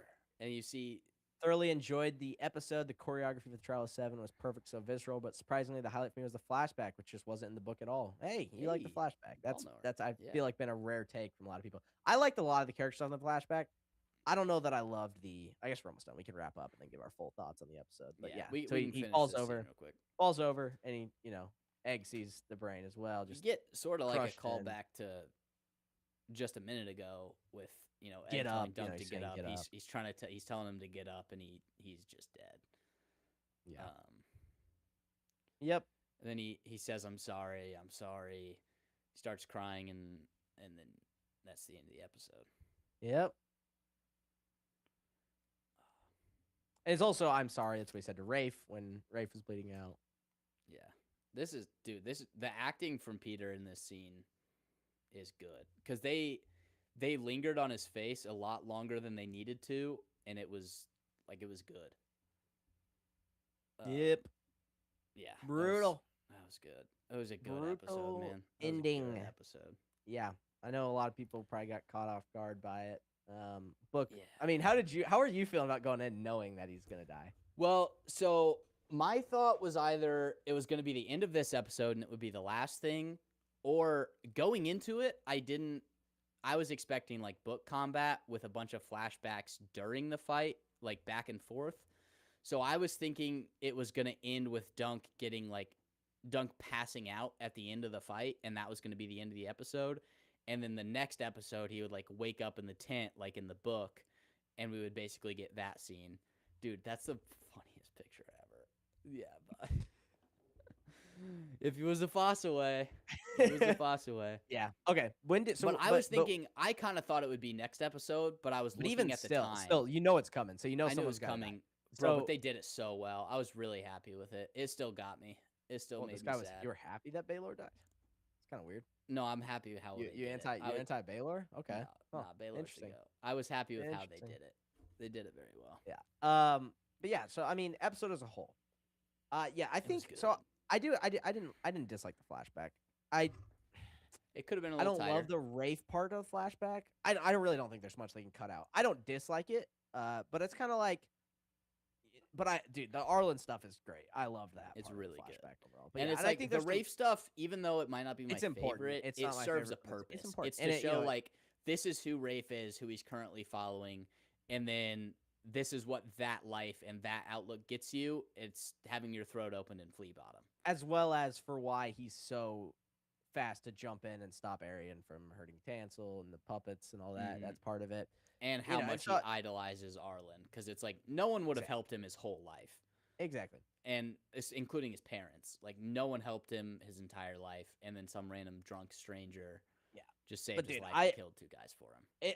It's gonna be hard for me not to say the fight was the best. I mean, it's really the first big action set piece we've had. Yeah. The joust at the end of episode 2 was an action set piece, but other than that, it's been like pretty non-existent overall. There were a couple in this episode, the Arlen fight, and then the big one. And that is like across all of the books, all of the Dunk and Egg books, they're character pieces. They're not like Game of which Thrones I'm fine or with. big I'm stuff. fine with that. Which but it is still fun to get like a really cool fight. Yeah, and it was and I agree. The choreography, because was I mean, good. Bobcat Driver, you haven't been here. I've been talking about it. The choreography's so good because it doesn't feel like there's any choreography at all.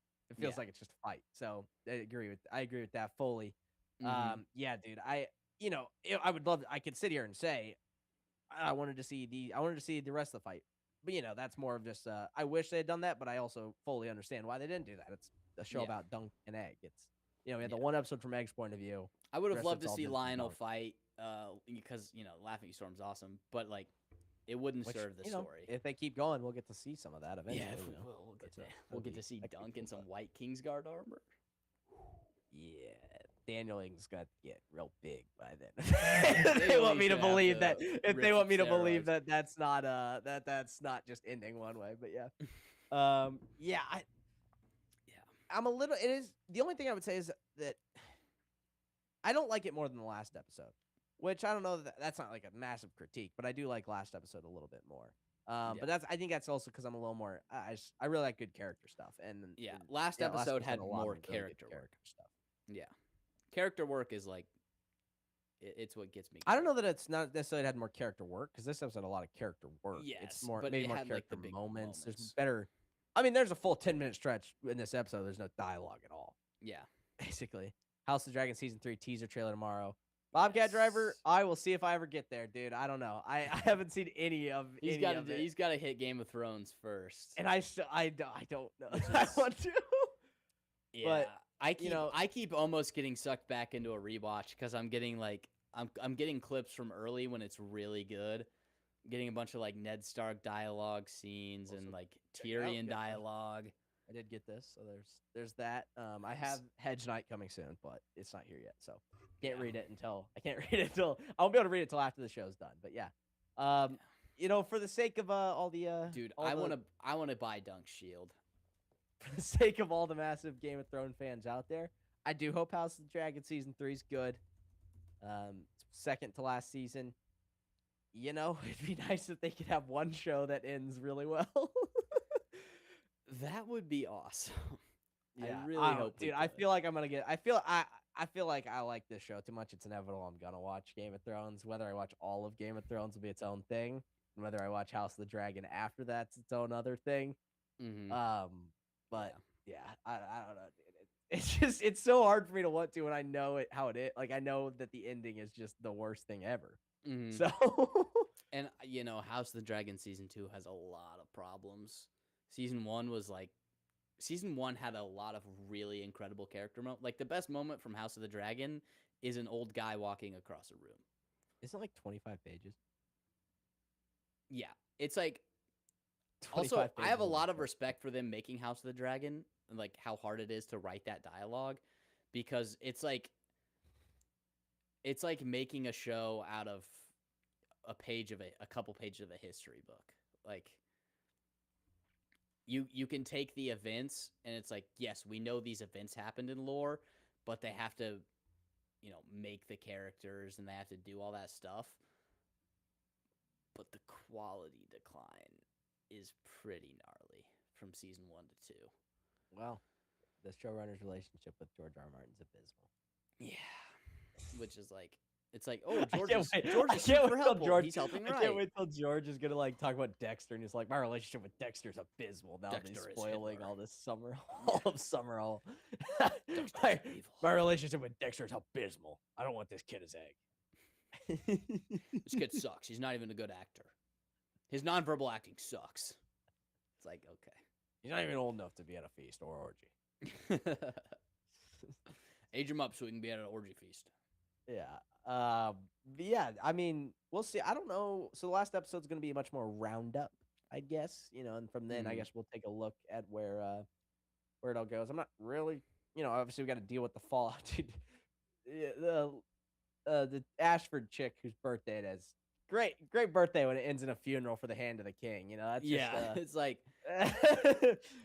okay, but like, what presents did I get for my birthday? yeah, I don't know how much worse it could go. This is all your fault. They Yeah, wouldn't it's be like, here. They wouldn't be here Dad, at this tournament if you Dad, didn't I want a if you big didn't party for my want 13th birthday. And then the hand of the king, the guy who was like, he's supposed to be the best king ever, is just dead.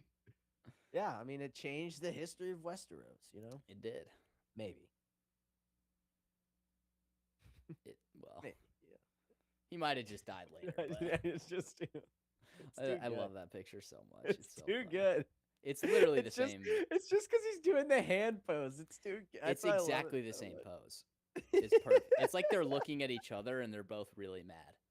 That's what that picture looks like. It's too good, dude. George R. R. Martin every night before bed. Ryan Condal, Sarah Hess, and Dexter Sullivan. No, that's a Caleb. You don't get that. It's a Game of Thrones. There's like a character who recites a list of everyone she wants to kill every night. I figured it was something like that. Yeah, that's a banger. Yeah. Dude, it's just that's good.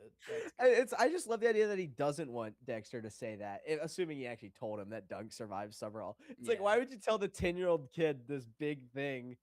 And dude, I don't care. That book is never. It's like you told me he's gonna write better 11 more it's books, better like, for the universe, because it literally that one line, that like throwaway line, got people like theorizing, and like it got people excited again.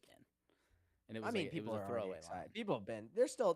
Well, I mean, like that. But if this is like separate, and that gave them something that was like a piece of lore that they've wanted to know about. Yeah, well, they've gotten more Summerhall lore in the last few weeks than ever. Yeah. Ever. Dude, what a freaking what a fat lazy piece of crap. It pisses me off too much. Just so lazy. Like, he can't even write a short story. No, it's like 90 pages. Dunk and Egg 4. He can't even write Dunk and Egg the 4th book, dude. He can't even write it. No. And he's like, I got 10 more ideas. And it's like, okay, finish one idea. Okay, you're lazy and you can't pay homage to your fans, so you can't finish the book because you've waited too long. Whatever. You can't write a short story, you fat lazy piece of crap. You can't write a story where a knight goes on a mission with his squire. Like, come on.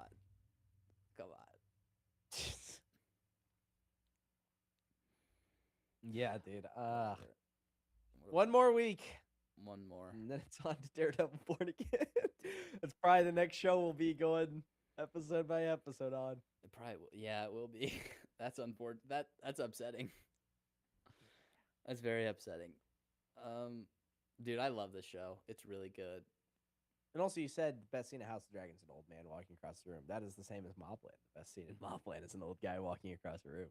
Yeah. So, it's epic. The best scene by far is Eris literally just walking across the room.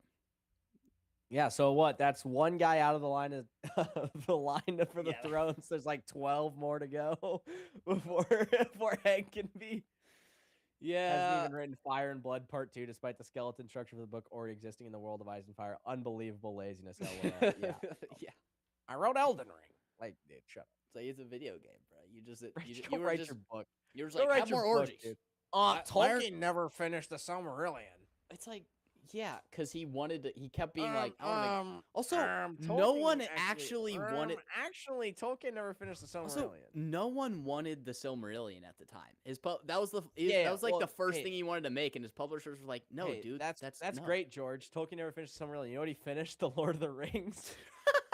He didn't release Two Towers and then go, I'm just gonna not with Return of the King. Yeah, it's coming. Don't worry. It took him 3 years to decide to call it Blood and Fire instead of Fire and Blood. Yeah.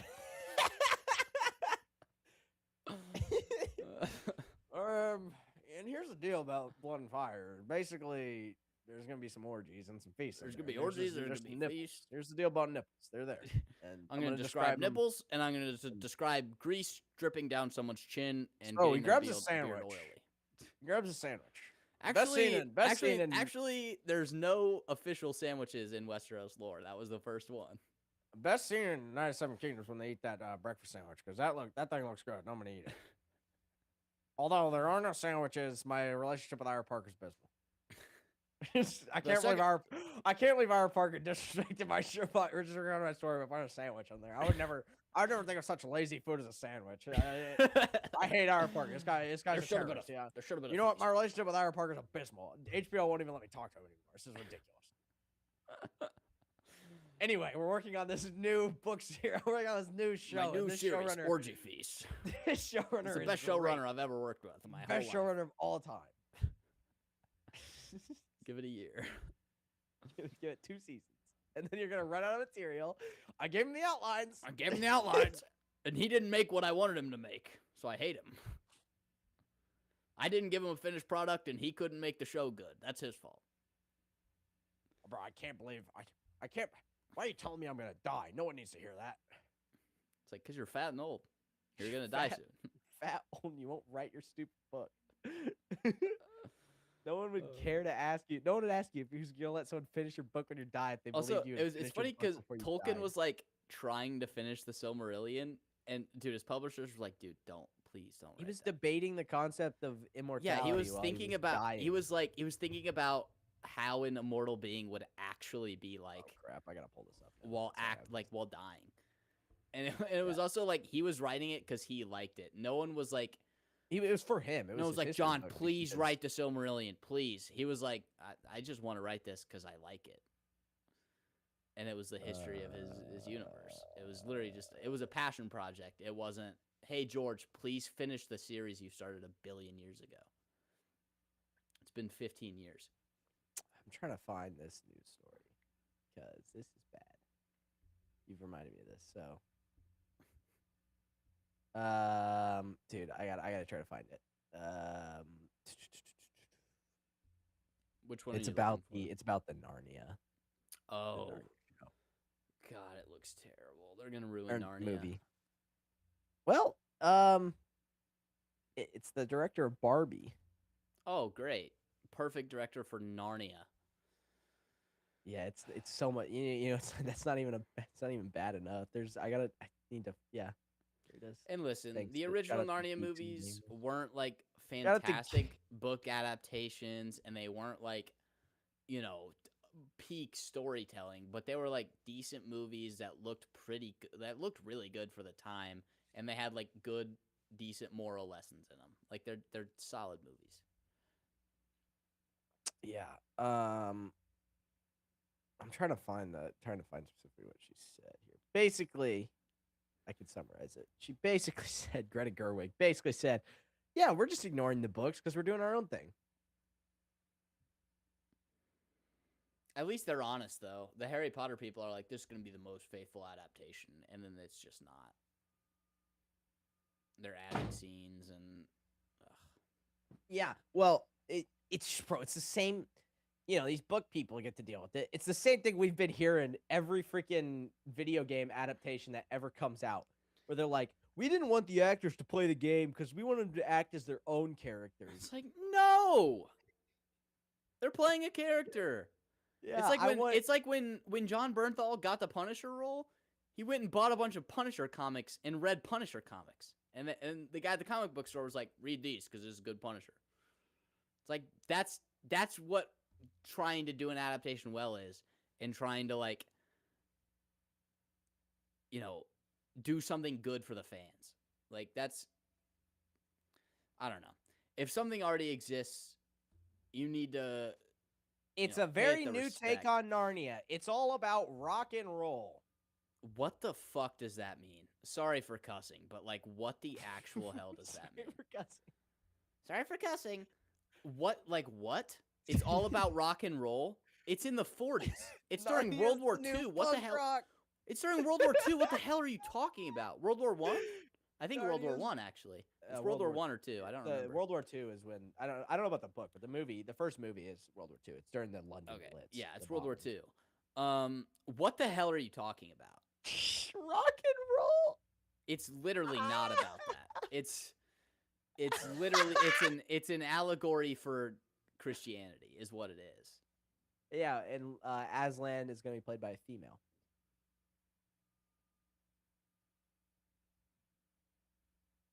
Yeah, it was an editor. Sorry, so that's an editor. That's just not Narnia. An editor of the movie said, "We're not worried about the books. We're doing our own thing."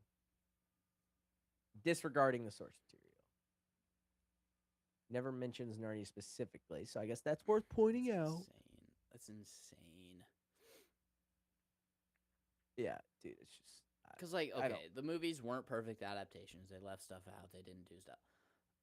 But they weren't like, yeah, the source material sucks. They used it as a framework to tell a story. This is crap. This is just crap. I don't care that much about Narnia. I'm gonna be honest. I don't I care that much about it, but it's like I loved those movies growing up, and I was like, yeah, I like the books too. They're all right. Because I was a little kid reading a book written by C.S. Lewis, which is like not kid writing. Yeah, it's like okay.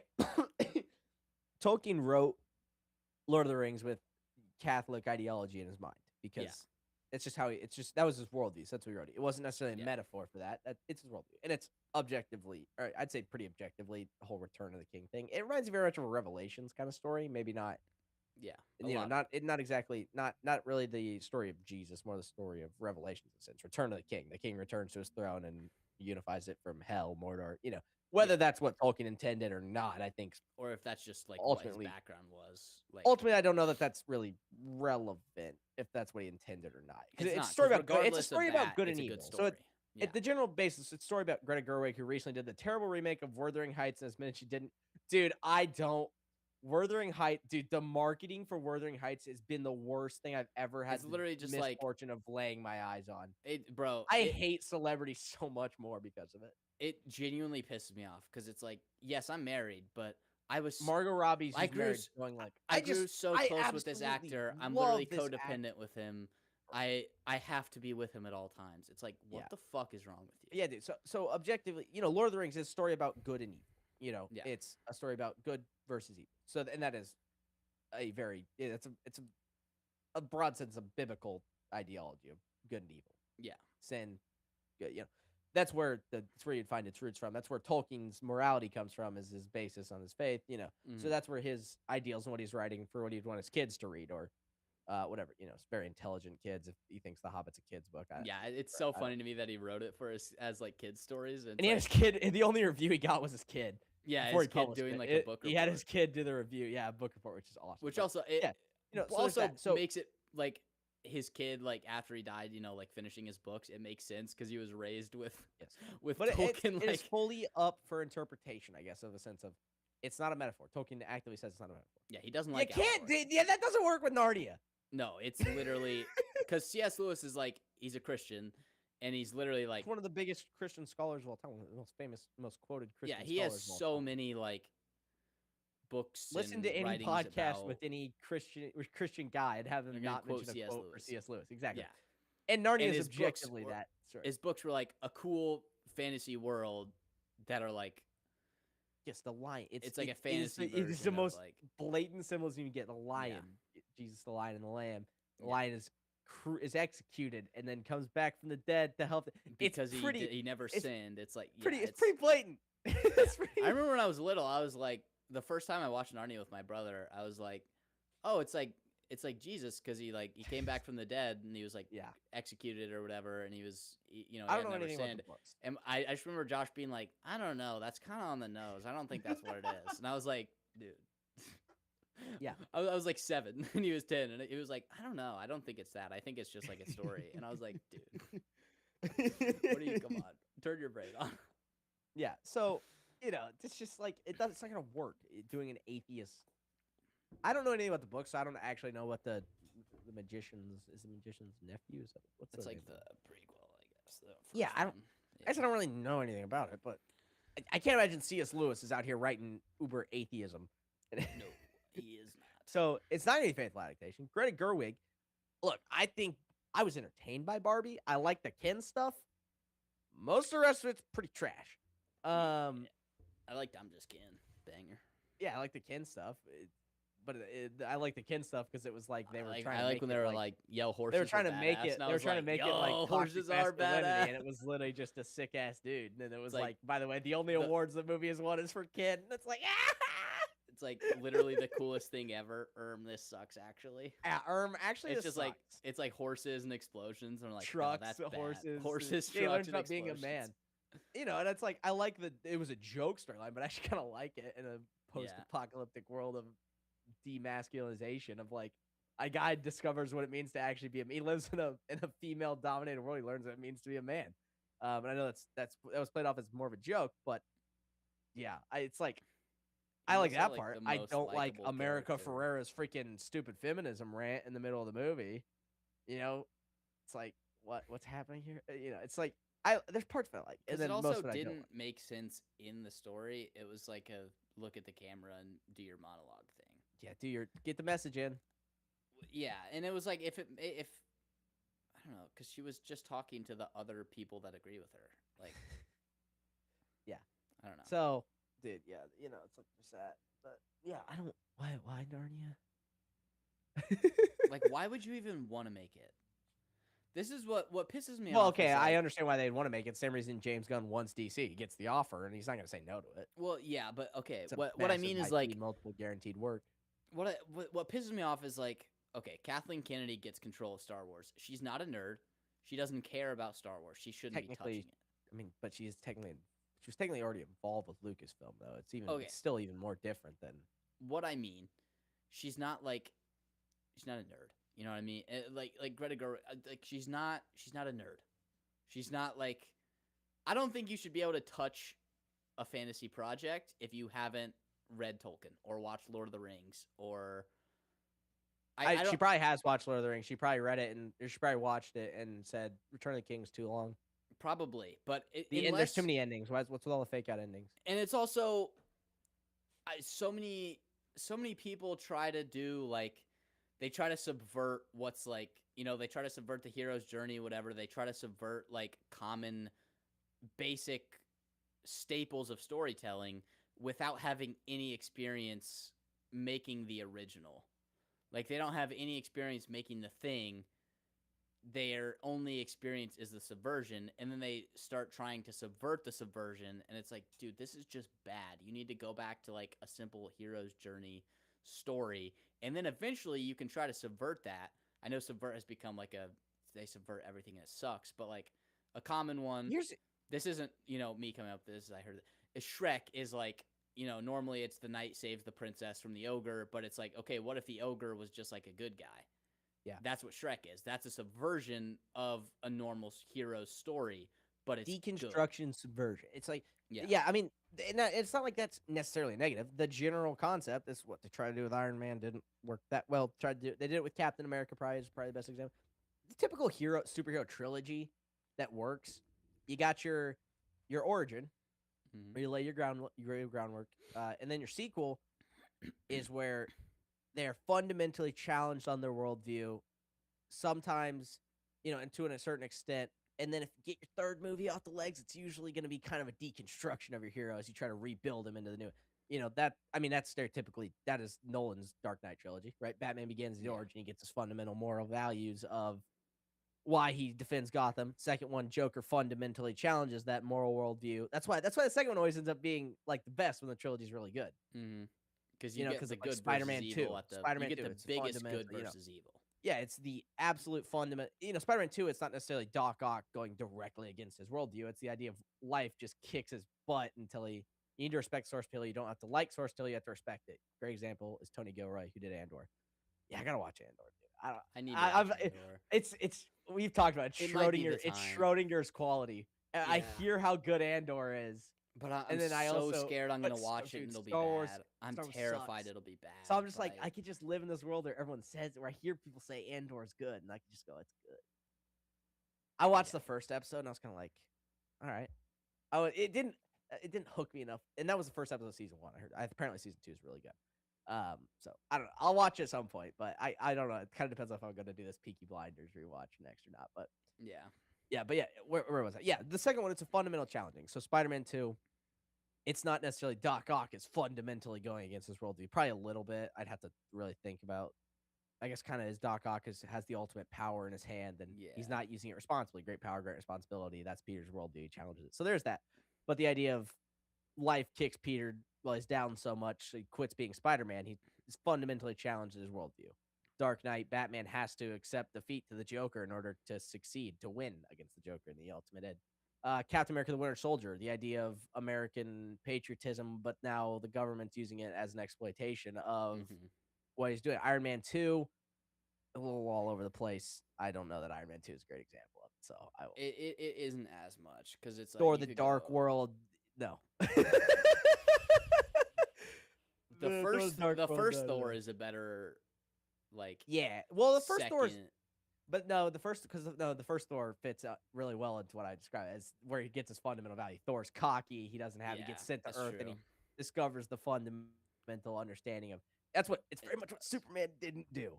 Superman Yeah. went straight to step 3, deconstruct everything, subvert everything. He doesn't have any worldview. He's not fundamentally challenged on his worldview. His ultimate Yeah. goal is be kind, be good, be a good guy. Yeah, which he can have, but he was never challenged.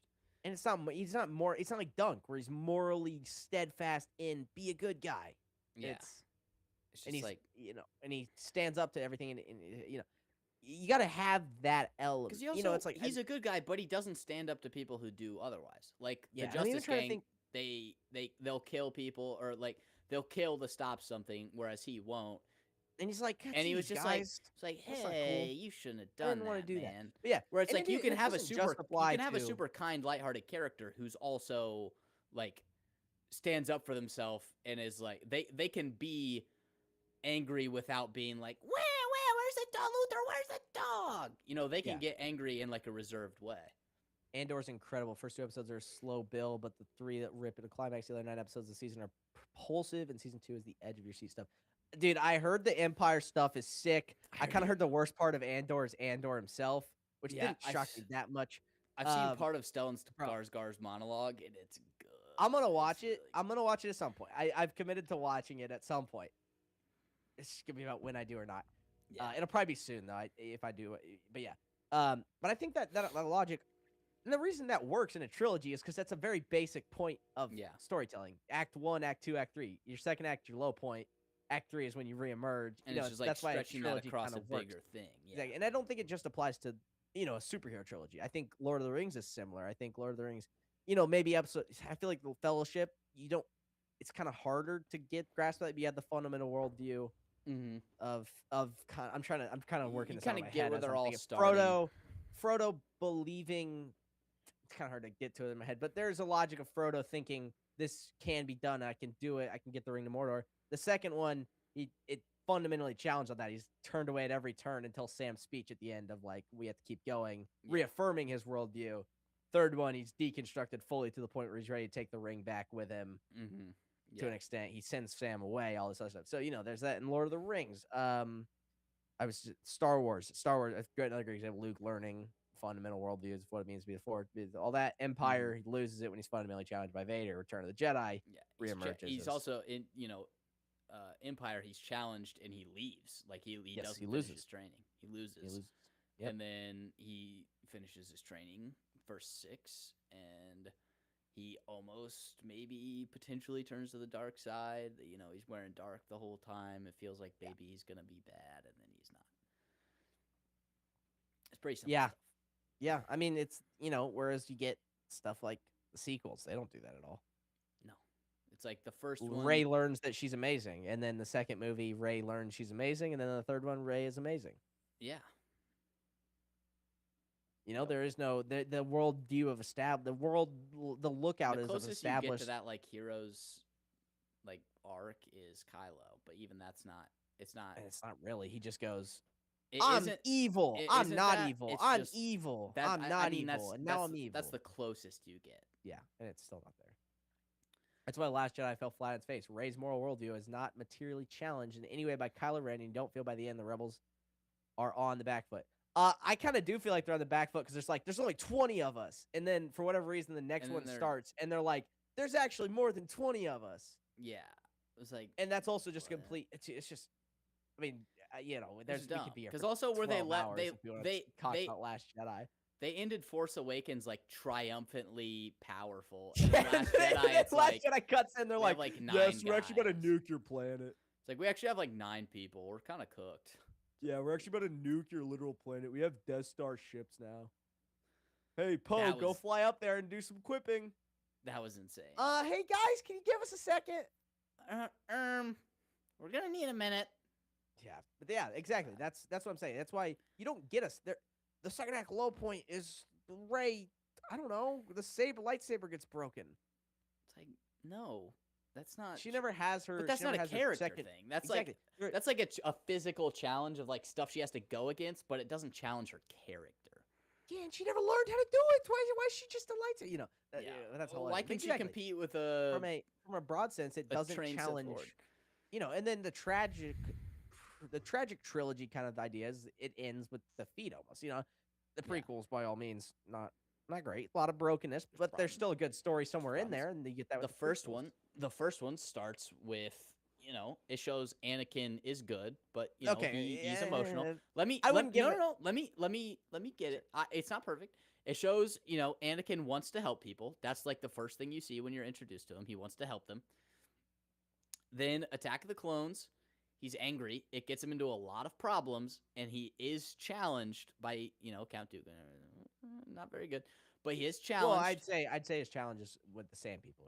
And his challenge is more the Sand People thing, and it's more of this one is more of a decline and not a.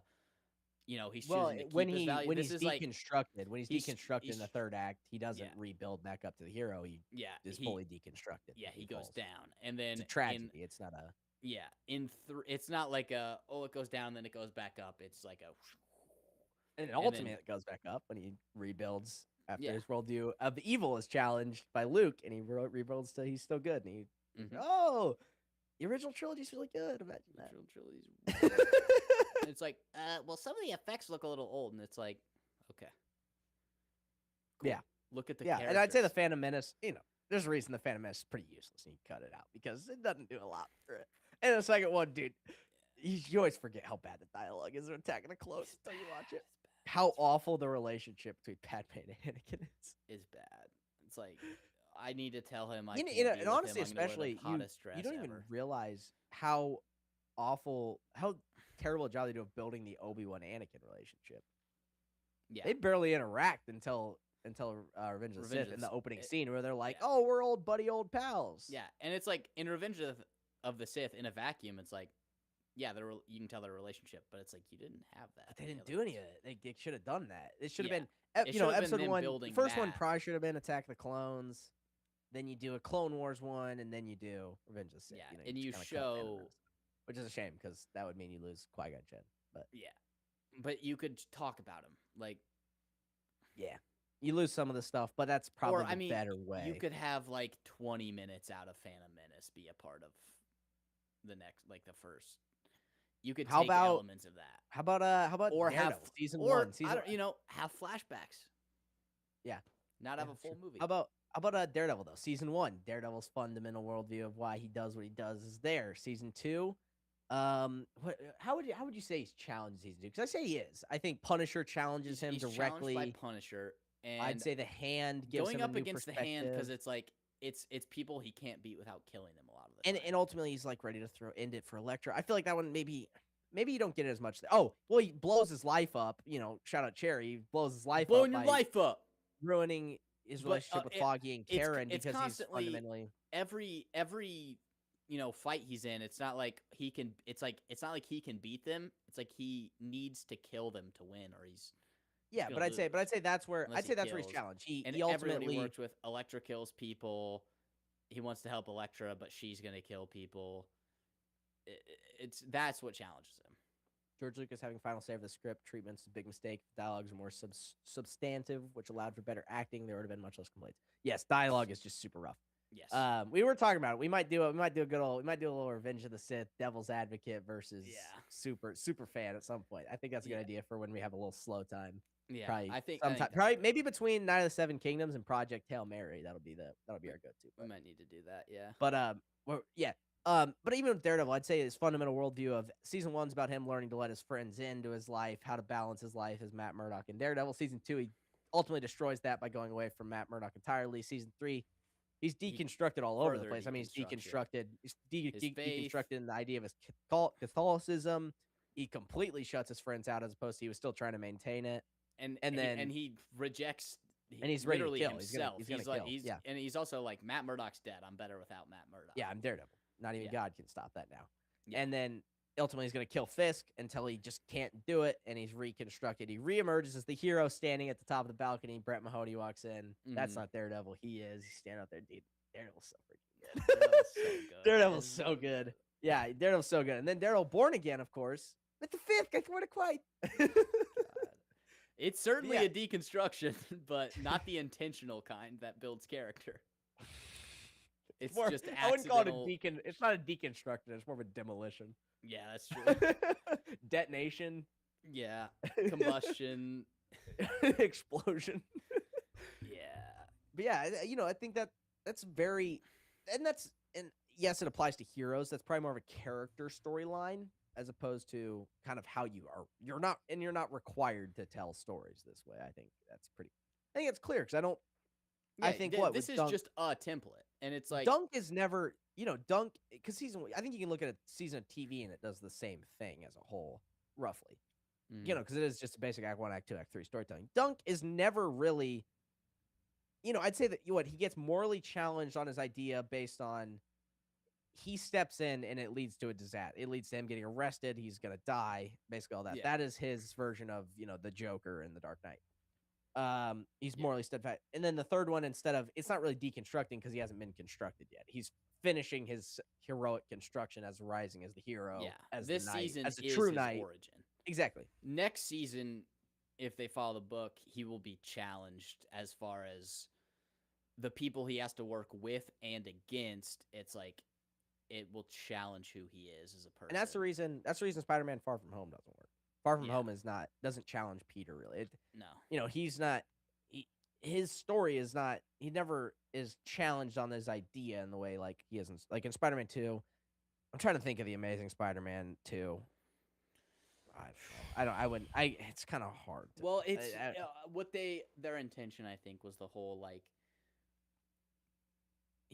Harry wants him to like give him his blood and whatever to save his life, but he knows it won't save his life. So it's like, he's being yelled at with this guise of like, you have to do this to help me, but it will kill him. So he has to not help him to help him. And then he decides he's going to abandon New York.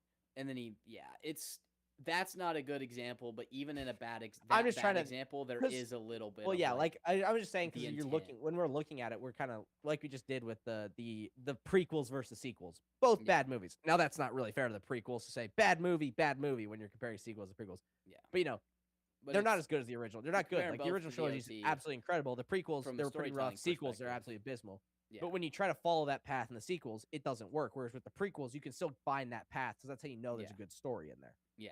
There is a story that was being told. Exactly. Whereas the sequels, it's just like these are just things that are happening. Spider-Man Homecoming. Spider-Man Homecoming. They do the hero construction instead of a deconstruction, which that one is a pretty good example of starting a hero in a world that's already established, not doing an origin story, and having their fundamental good values challenged.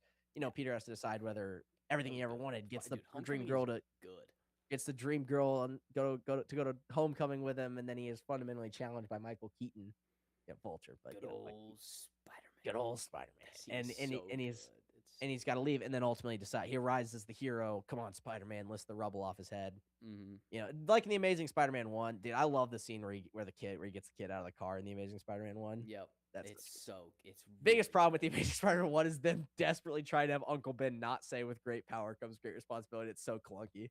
Yeah. When you're strong, you gotta do good things. When you have the ability to, it's your moral responsibility. You gotta to do those things. Yeah.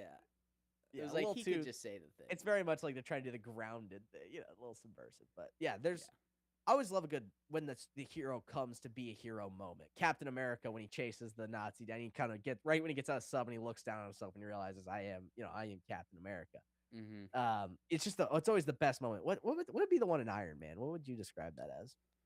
Probably right after I don't think you get it as much with the character himself, but you can kind of tell when the first scene after he stops the terrorist attack on the village.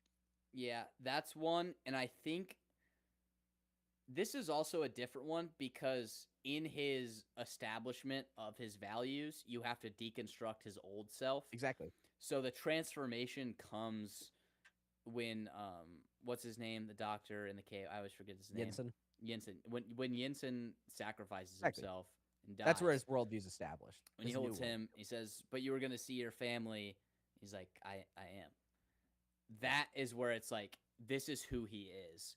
This is establishing him. And then his first big thing is, probably, bro, the moment sitting on the couch with the screwdriver on his gauntlet, that's just good shit. Yeah, I'm just saying, I always like the moment when the hero realizes like it's their true heroic moment. You know, with Yeah. Spider-Man. I mean, there's not one that comes out of my head in the first Tobey Maguire Spider-Man movie, but always the train scene in Spider-Man 2. I know Yeah. I'm sure he has one in Spider-Man 1. I can't think of what it is right now though. But in Yeah. Spider-Man 2, just that's Like always the the most moment. notable. And it's also, Exactly. the people, like, he starts to fall and they pull him in. They're like, he's just a kid. Batman Begin. What would it be in Batman Begins? Would it be when he saves Rachel? Or from a character What's it? perspective, or like the first? I'm just thinking in general. I mean, the pearls. Batman Begins is a tough one to think of, honestly. I'd have to scan through the movie. It'd probably be saving. It's all over the place in Batman Begins. It happens a lot, I feel like. Yeah. Okay, I don't know if Probably it's the trying moment where not it's to like I don't know if kill. it's the moment where he's like he's the hero, but like the moment where you're like, oh yeah, I'm watching a superhero movie is when he comes down the stairwell with the bats swirling around him. Yeah. That's awesome, bro. That Yeah. scene where he calls the bats in with the sonar, they break in the windows, and it's like he is back. Oh, dude, we're stupid. It's when he stands up in the cave after he. That's the hero moment. After he Yeah. first slides into the cave, the bats swarm him, and he stands up in the Mhm. waterfall with it. Yeah, Faces we're his stupid. fears. That one's Yeah. that one's easy. we Yeah. we whiffed on that for a second. Yeah. Yeah, that's one of the best. That's one of my favorite shots in that whole trilogy. Which It's is so a lot to good. say because it's such a good trilogy. But It's like only. Okay, It's well, like I say it- such a good trilogy. It's such a good duology. The two first it's two so cool because it's like movies. he's terrified as a child. He does all of this training his yeah, whole dude. life to fight, to be, just say how and then stupid we were, and then the that's- training with Roz, and then he gets back, and it's like he could, after all of that, now he can finally face his Can I fear. just say how stupid we were? Literally, the whole like point of the movie is why do we fall, Bruce? Yeah, that was, and we were like, we didn't make that. Why do we fall? That's the whole message from his dad. It's a question he has to answer the whole movie, and that's the big culmination. Why do we fall? We can get back up. yeah, we're really stupid. we didn't. That should have clicked a lot faster than I feel That like should it have been did. the first thing. Yeah, and Thor, dude. Thor's a great. For Thor, there's a couple moments. I mean, Thor, it's similar to Iron Man where he has to be deconstructed before he can reconstruct. His deconstruction moment is when he can't lift the hammer. He realizes he's not worthy. Yeah. But with Thor, it's got to be right after he gets slaughtered away by the destroyer, and then the hammer comes to him, and now he is, Yeah. it's like that, bro. That's It's like he's worthy because he's fighting for someone other than the himself. character stuff in Thor is the reason I love that movie. And the character work in Thor is so good. The soundtrack and the character work. There's a lot of other problems I think in the movie, but the character work with Thor himself, the hero building is really well done in Thor. It's really good. Yeah, dude. I just love me. I love me the good hero moment where it's like, oh yeah, this is that hero, which is something you don't get anymore when they don't because they don't write heroes. What would be Dunk's hero moment? Is it when he say it's the up scene, right? Is that's everyone's chanting up and he rises, Yeah, I mean it might be saving Tenso. Stop yeah, but ripping, sir. There's not a moment. Yeah, that's such a good scene. That's so funny. Stop ripping, sir. Yeah, I mean, but I think honestly, a really for me, good character moment. I don't know if it's the I don't know if it's him the hero yelling, moment, the but the speech. The speech, yes, but the private moment with Baylor when he tells Egg not to spill the wine, he's like, no, he's a good boy. Well, for me, that wasn't a hero moment, but that was a really good character. Because I'm not necessarily describing character moment or like this is the best written scene in the thing. For me, it's more like the moment when the show acknowledges how epic whatever is happening is. Yeah, right. It might be with Get Up, Batman's. Sir. I think it's the crowd chanting up as he rises with Dunk. I think that is the hero moment. But and I'm glad they had that because it was like they didn't have the Steely Pate line, but that was like I think that would have hit even more if they had the Steely Pate line, but also like we still had the commoners loving Dunk, so it was like we still got the sentiment without the same line. Mm-hmm. Yeah, dude, there's so many. Top Gun Maverick has what dude? Goodness. Trying to think of which one would be in Top Gun Maverick. I'm trying to think. Well, I mean, there's a lot. Oh no, it's when he's rising up onto the deck of the ship. I think when he's standing right before they go out on the final mission. Dude, like, I really like you're where you belong. That moment. Yeah, I really like when Rooster comes in and saves him. That's a funny moment. I saved your life. I saved your life. That's the whole point. Yeah. But the moment where like he's about to die and then Rooster saves him and then they both get shot down. That was a good character moment for Rooster. Yeah. And no, the Rooster character moment was when they were lagging behind and then he pulled away, and they're like, "Whoa, Rooster, slow down!" That was Rooster's. That was his moment. And then even Hangman had one. Hangman's great. Hangman's moment is freaking awesome. This is your savior speaking. This is your savior speaking. The Glenn Powell movie coming out this weekend. How to What Make is a Killing. Looks pretty good. Oh. I don't know. I'm gonna go watch it, and I hope it's good. I'll tell you on Wednesday if I think it's good. But All right. If it's it good, looks I'll pretty- go see it. It looks pretty good. It's 8/24. So, but the basic idea is there's like 7. He's got like he's like the 7th, and I think he might be like a bastard son or something. It's modern day. And he's like 7th in line to the several $billion inheritance, and he's gonna kill his 7 prick family members in front of him to official. So it's how to make a killing, you know, because he's got to kill them to get the killing of That's money. a cool premise. Clever title, but yeah, it's a great. I like the concept of it just in that of it itself. Yeah. Of like cool. he's got to kill his prick family members ahead of him and make it in a way that's accidental. It's like for all 6. Yeah, to get the billions of dollars. Yeah. That's. I feel like you just sit here and figure out which character moments are our favorite. What about in the first? I'll change it up a little bit. What about in the first Spider-Man PlayStation game? Dude, this isn't. I feel like there's a couple. For me, this isn't the first one that always comes to my moment, head but is when he the lifts the Aunt May. rubble. Yeah. For me, the first moment's when he lifts the rubble off of just in the first mission when you're taking down Kingpin and that hero's trapped and he has to stand up and you get that. That's the first one that comes to my head. Yeah. I think the most impactful is the May moment. But that's obvious. That's not like your That's at the first. very end. This is a hero moment. That was just a character thing. Yeah. But dude, I think it is that, but that's just because that's when you kind of are like, oh yeah, this is Spider-Man. It's similar to Homecoming when he lifts the rubble. Yeah. Arkham Origins, that's a good one. What would it be for Arkham Origins? I don't know. I feel like it's got to be later in. Beating the shit out of Killer Croc. Okay, that is an epic moment. Yeah. But I don't know if it's what I would. That's where you're like, it's like, oh no, Alfred, he's about it. Because it's probably because I mean, at the start of Origins, you're kind of like, okay, how? So where am I at really? The epic hero moment. How good is this Batman? And then you beat the shit out of the Killer epic Croc. hero moment in Origins is when he arrives at Blackgate Prison for the last mission of the game. He finally has accepted that he needs to work with Pete. He can't just be a lone wolf, but he needs to be Batman. Lands down, it's the exact parallel to the start of the game. That's the epic hero moment. Yeah. But I do think you're right. The epic moment is him standing above Killer Croc. Yeah, and it's like, oh, he's you're like, this is Batman. This is early, and he has character flaws, but he's already Batman. Yeah. It's like the flaws with him aren't that he's, That's when the a origin ninny. is complete. Yeah. The origin's complete when he stands above, when he lands at Blackgate Prison for that moment. Yeah, because that's when it's like he's become the right Batman in character. Because he has the ability, but he wasn't where he needed to be yet. You have one you can throw out of your. I mean, by the way, like a quick. lot of my favorite movies. Sorry.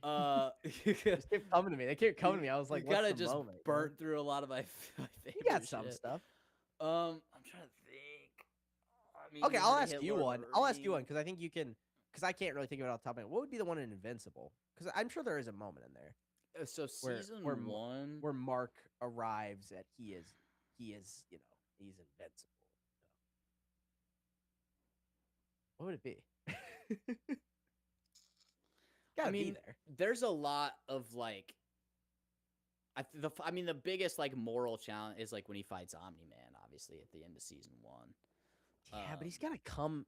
There's gotta be there's gotta be a moment where he's like. He has stuff before that. It's probably like his second fight, because his first fight he has the thing where he's like he freaked out, he tried to save that lady, and then she like died. I think the first moment that showed his morality was when he was like trying to save the lady, and he's invincible, whatever, but he tried to save her and she basically gets destroyed, and he just like his first thought is to rush her to a hospital, and then the first thing when he wakes up after he was like super injured was to ask if she was okay. That was like a good character, like okay, but what's his epic moment? Dude, it's been a while since I've watched season 1. Based on the comics, then. You've read those more recently, right? Maybe.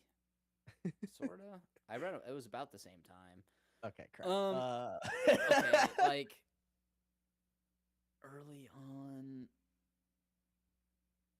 It's got to be something.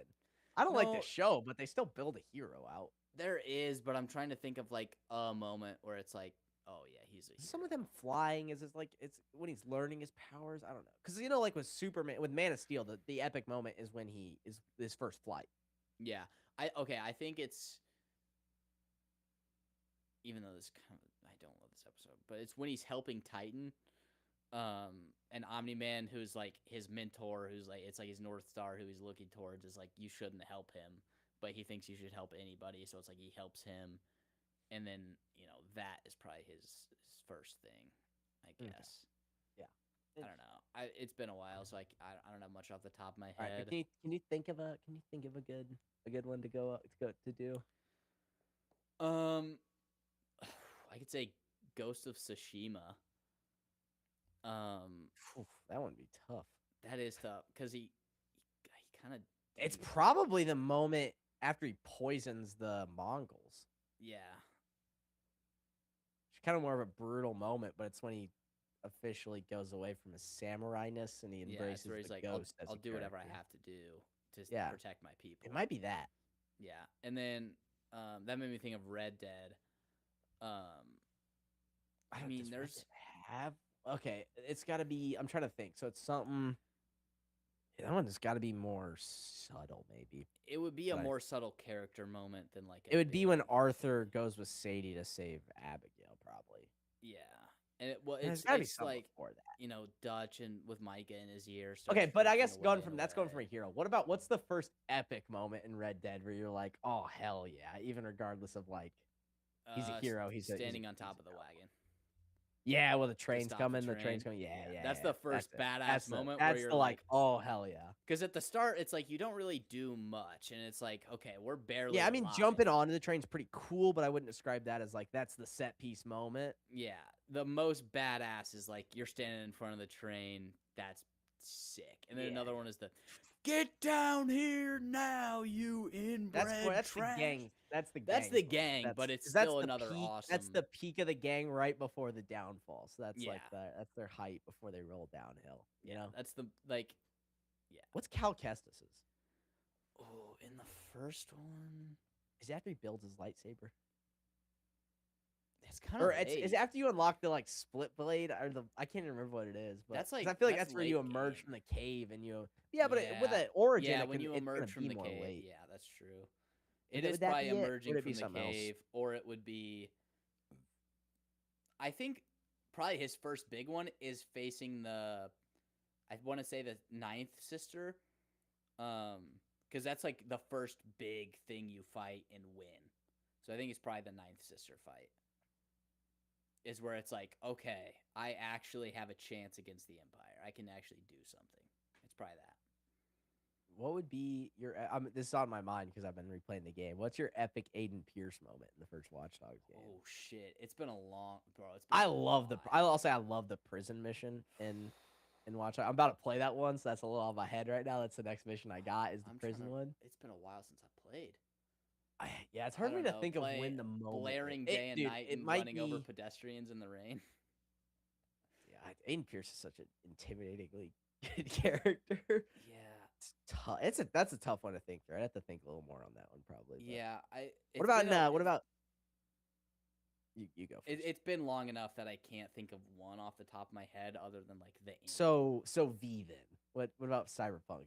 What's V's big? First big moment. God, it's got to be after Jackie's dead, right? Probably. I don't know. Any of the decisions to like spare Johnny, the Basilisk. I'm trying to think of his epic moment though, you know. Basilisk. What's the epic moment for Basilisk? That's for me. I'm talking about yeah, you're right. Good point. I'm trying to think. I mean, there's a lot of like for me the first one where you're like, "Oh, let's go," is if you go to the option when you're getting the flathead robot to kill Royce or kill whatever his face is, and you put the gun under his chin, you're like, enough talking, and you just blow his head off in the Yeah. middle of the room. I I love think that. my scene. favorite one is when you kill Smasher. At the very end. Yeah, because it's like, especially after watching Edge Runners, it's like Yeah, the problem for me is I didn't get that because I killed him in like 3 hits. So there was like that's true. I killed him there was like really no fast emo- because I went had to like play on a. I went gorilla arms and I literally just like aped him and I beat him to had, death really I fast. had a freaking the most powerful Sand Devastan with Mantis blades. I just freaking was in Yeah. slow I was like, motion. just- Sand Devastan just like so I didn't really get the emotion when I took out Smasher. It was kind That's of my right fair. issue with it. That's fair. And I was playing on too easy of a difficulty, probably. I don't know. The stuff with Takimura is. It would have been if it was actually in the game as Wake the F Up Samurai. That would have been the moment, but that wasn't actually in the game, unfortunately. I know why it wasn't, but stick some iron in your mouth and pull the trigger. Speaking of, we not like that. We can go Edge Runners. The first epic moment is. I don't remember Edge Runners well enough, to be honest. Probably the first time he uses the Sand Devastan to like take somebody out. No, because that's a fight with his school bullies. I don't think that was really that epic. It's probably the first mission after he's like fully chromed out, where they have like the rookie and he jumps behind the big guy and blows his brains out. It's probably that. Is where it's like I don't remember that show enough, probably. Punisher season 1 is like, I don't know, he murders somebody every 30 minutes. And by 30 Punisher would minutes, be a every, hard like 10 one to minutes. decide. It's like the first epic, dude. Killing the guy in the bathroom is like, I don't know, that's cool. When he snipes the guy at the party, it's probably when he finally breaks and he kills those guys at the construction site. Yeah, that's really good. That's probably the moment because it's not really the guy hero out. moment, but that's like the this is Punisher. He's punished. He's punished. He's punishing them, and he is saving somebody. Yeah, he's Punisher. He's an anti-hero. He's back. You know. Yeah. X-Men First Class. What's the moment next? I don't know that I could actually. It's been so long since I've seen X-Men First Class. Actually, that a long time. We might have to. I couldn't think of. No, Corbin would. My say legs. Such a good scene. Have you seen it? No. Okay. An X-Men First Class. It's such a good scene. It's great acting. It's such a good. It's a great moment. I can't feel my legs like an X-Men First Class. It's a great scene. Avenger. What's the I mean, Avengers is easy. It's when they're in New York and that little around them shot with the full team. Full team out. Full team. But you could also point like.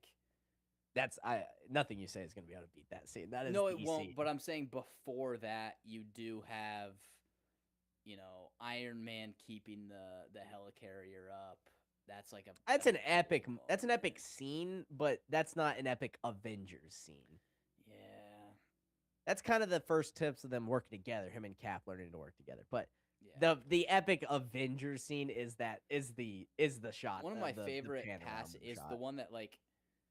It starts with Cap and them on the ground, and then Iron Man like ricochets the laser off his shield, and then it follows Iron Man. Yeah, that montage scene. Yeah, that's a good scene too. That's a good shot. Which that, if I'm not mistaken, that comes after the group shot, it does. Right? But that's that group shot is just that's really the moment because that's what the end also where they're back at the tower. Would Thanos' moment be when he beats? Because with Thanos being the protagonist in Infinity War, I feel like he would have to have. Would it be when he beats Hulk? It's the start of the movie, or would it be something later? I mean, that's like his first, where you get like his power scale. Is that? But I would Titan would be on that Titan nowhere maybe. Like, I think Titan somewhere on Titan. All of them, like you're like, oh. I hope they remember you. Yeah, no, that right after that, right after, or where he said Iron like he knows Stark. I think also even Doctor Strange, and then it's like, probably when it's losing to Squidward, and then it's like, okay, that's just one of Thanos' minions from the start. I think it's when he arrives on Titan. When the portal emerges and he walks through, that's probably the Thanos moment. And then, dude, just when he lands in Wakanda, and he flatlines T'Challa.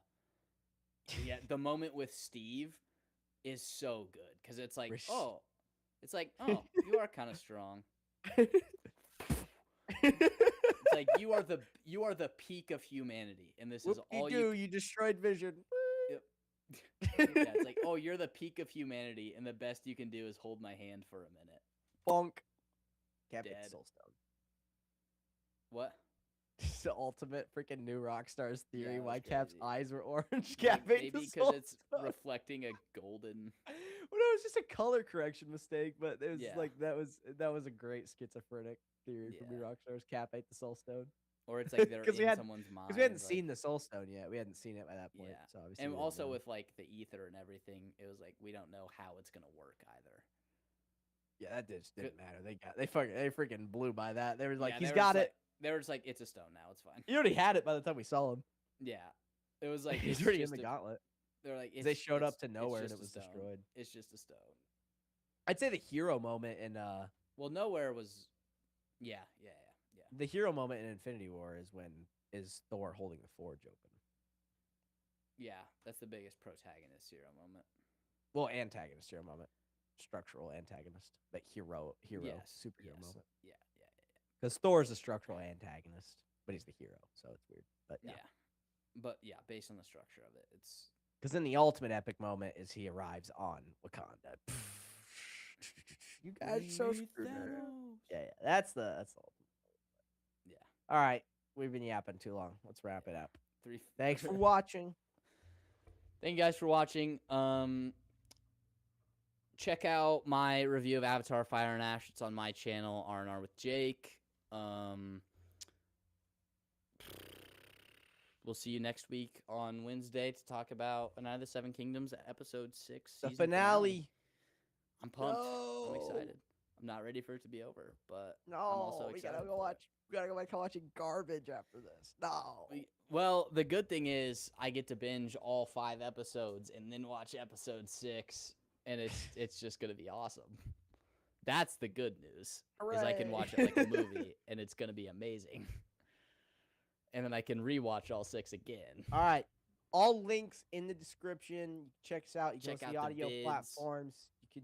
Jake's got a video now. My next video Fresh will be a out Night of the last Seven night. Kingdoms review. It'll be That long. will be my next video as well. He's not gonna make a sometime. video. All right, bro. I've played. But I've seen this game before. You can't will you he'll can't be drag the fine, bit but anymore, bro. I dropped one. You got to drop 2 before I can Bits. stop dragging the bit. All right. And then you're gonna be like, oh well, you gotta drop a 3rd one. No, I won't because if George R. R. Martin writes wins of winter, they go, I'm gonna finish Dream of Spring. I'll be That's like, a good point. That's a good point. no, All you're right. not. Well, thank you guys for watching. We'll see you Jake R. next Martin. time. We'll see you next week. Rants and reviews, Jake R&R.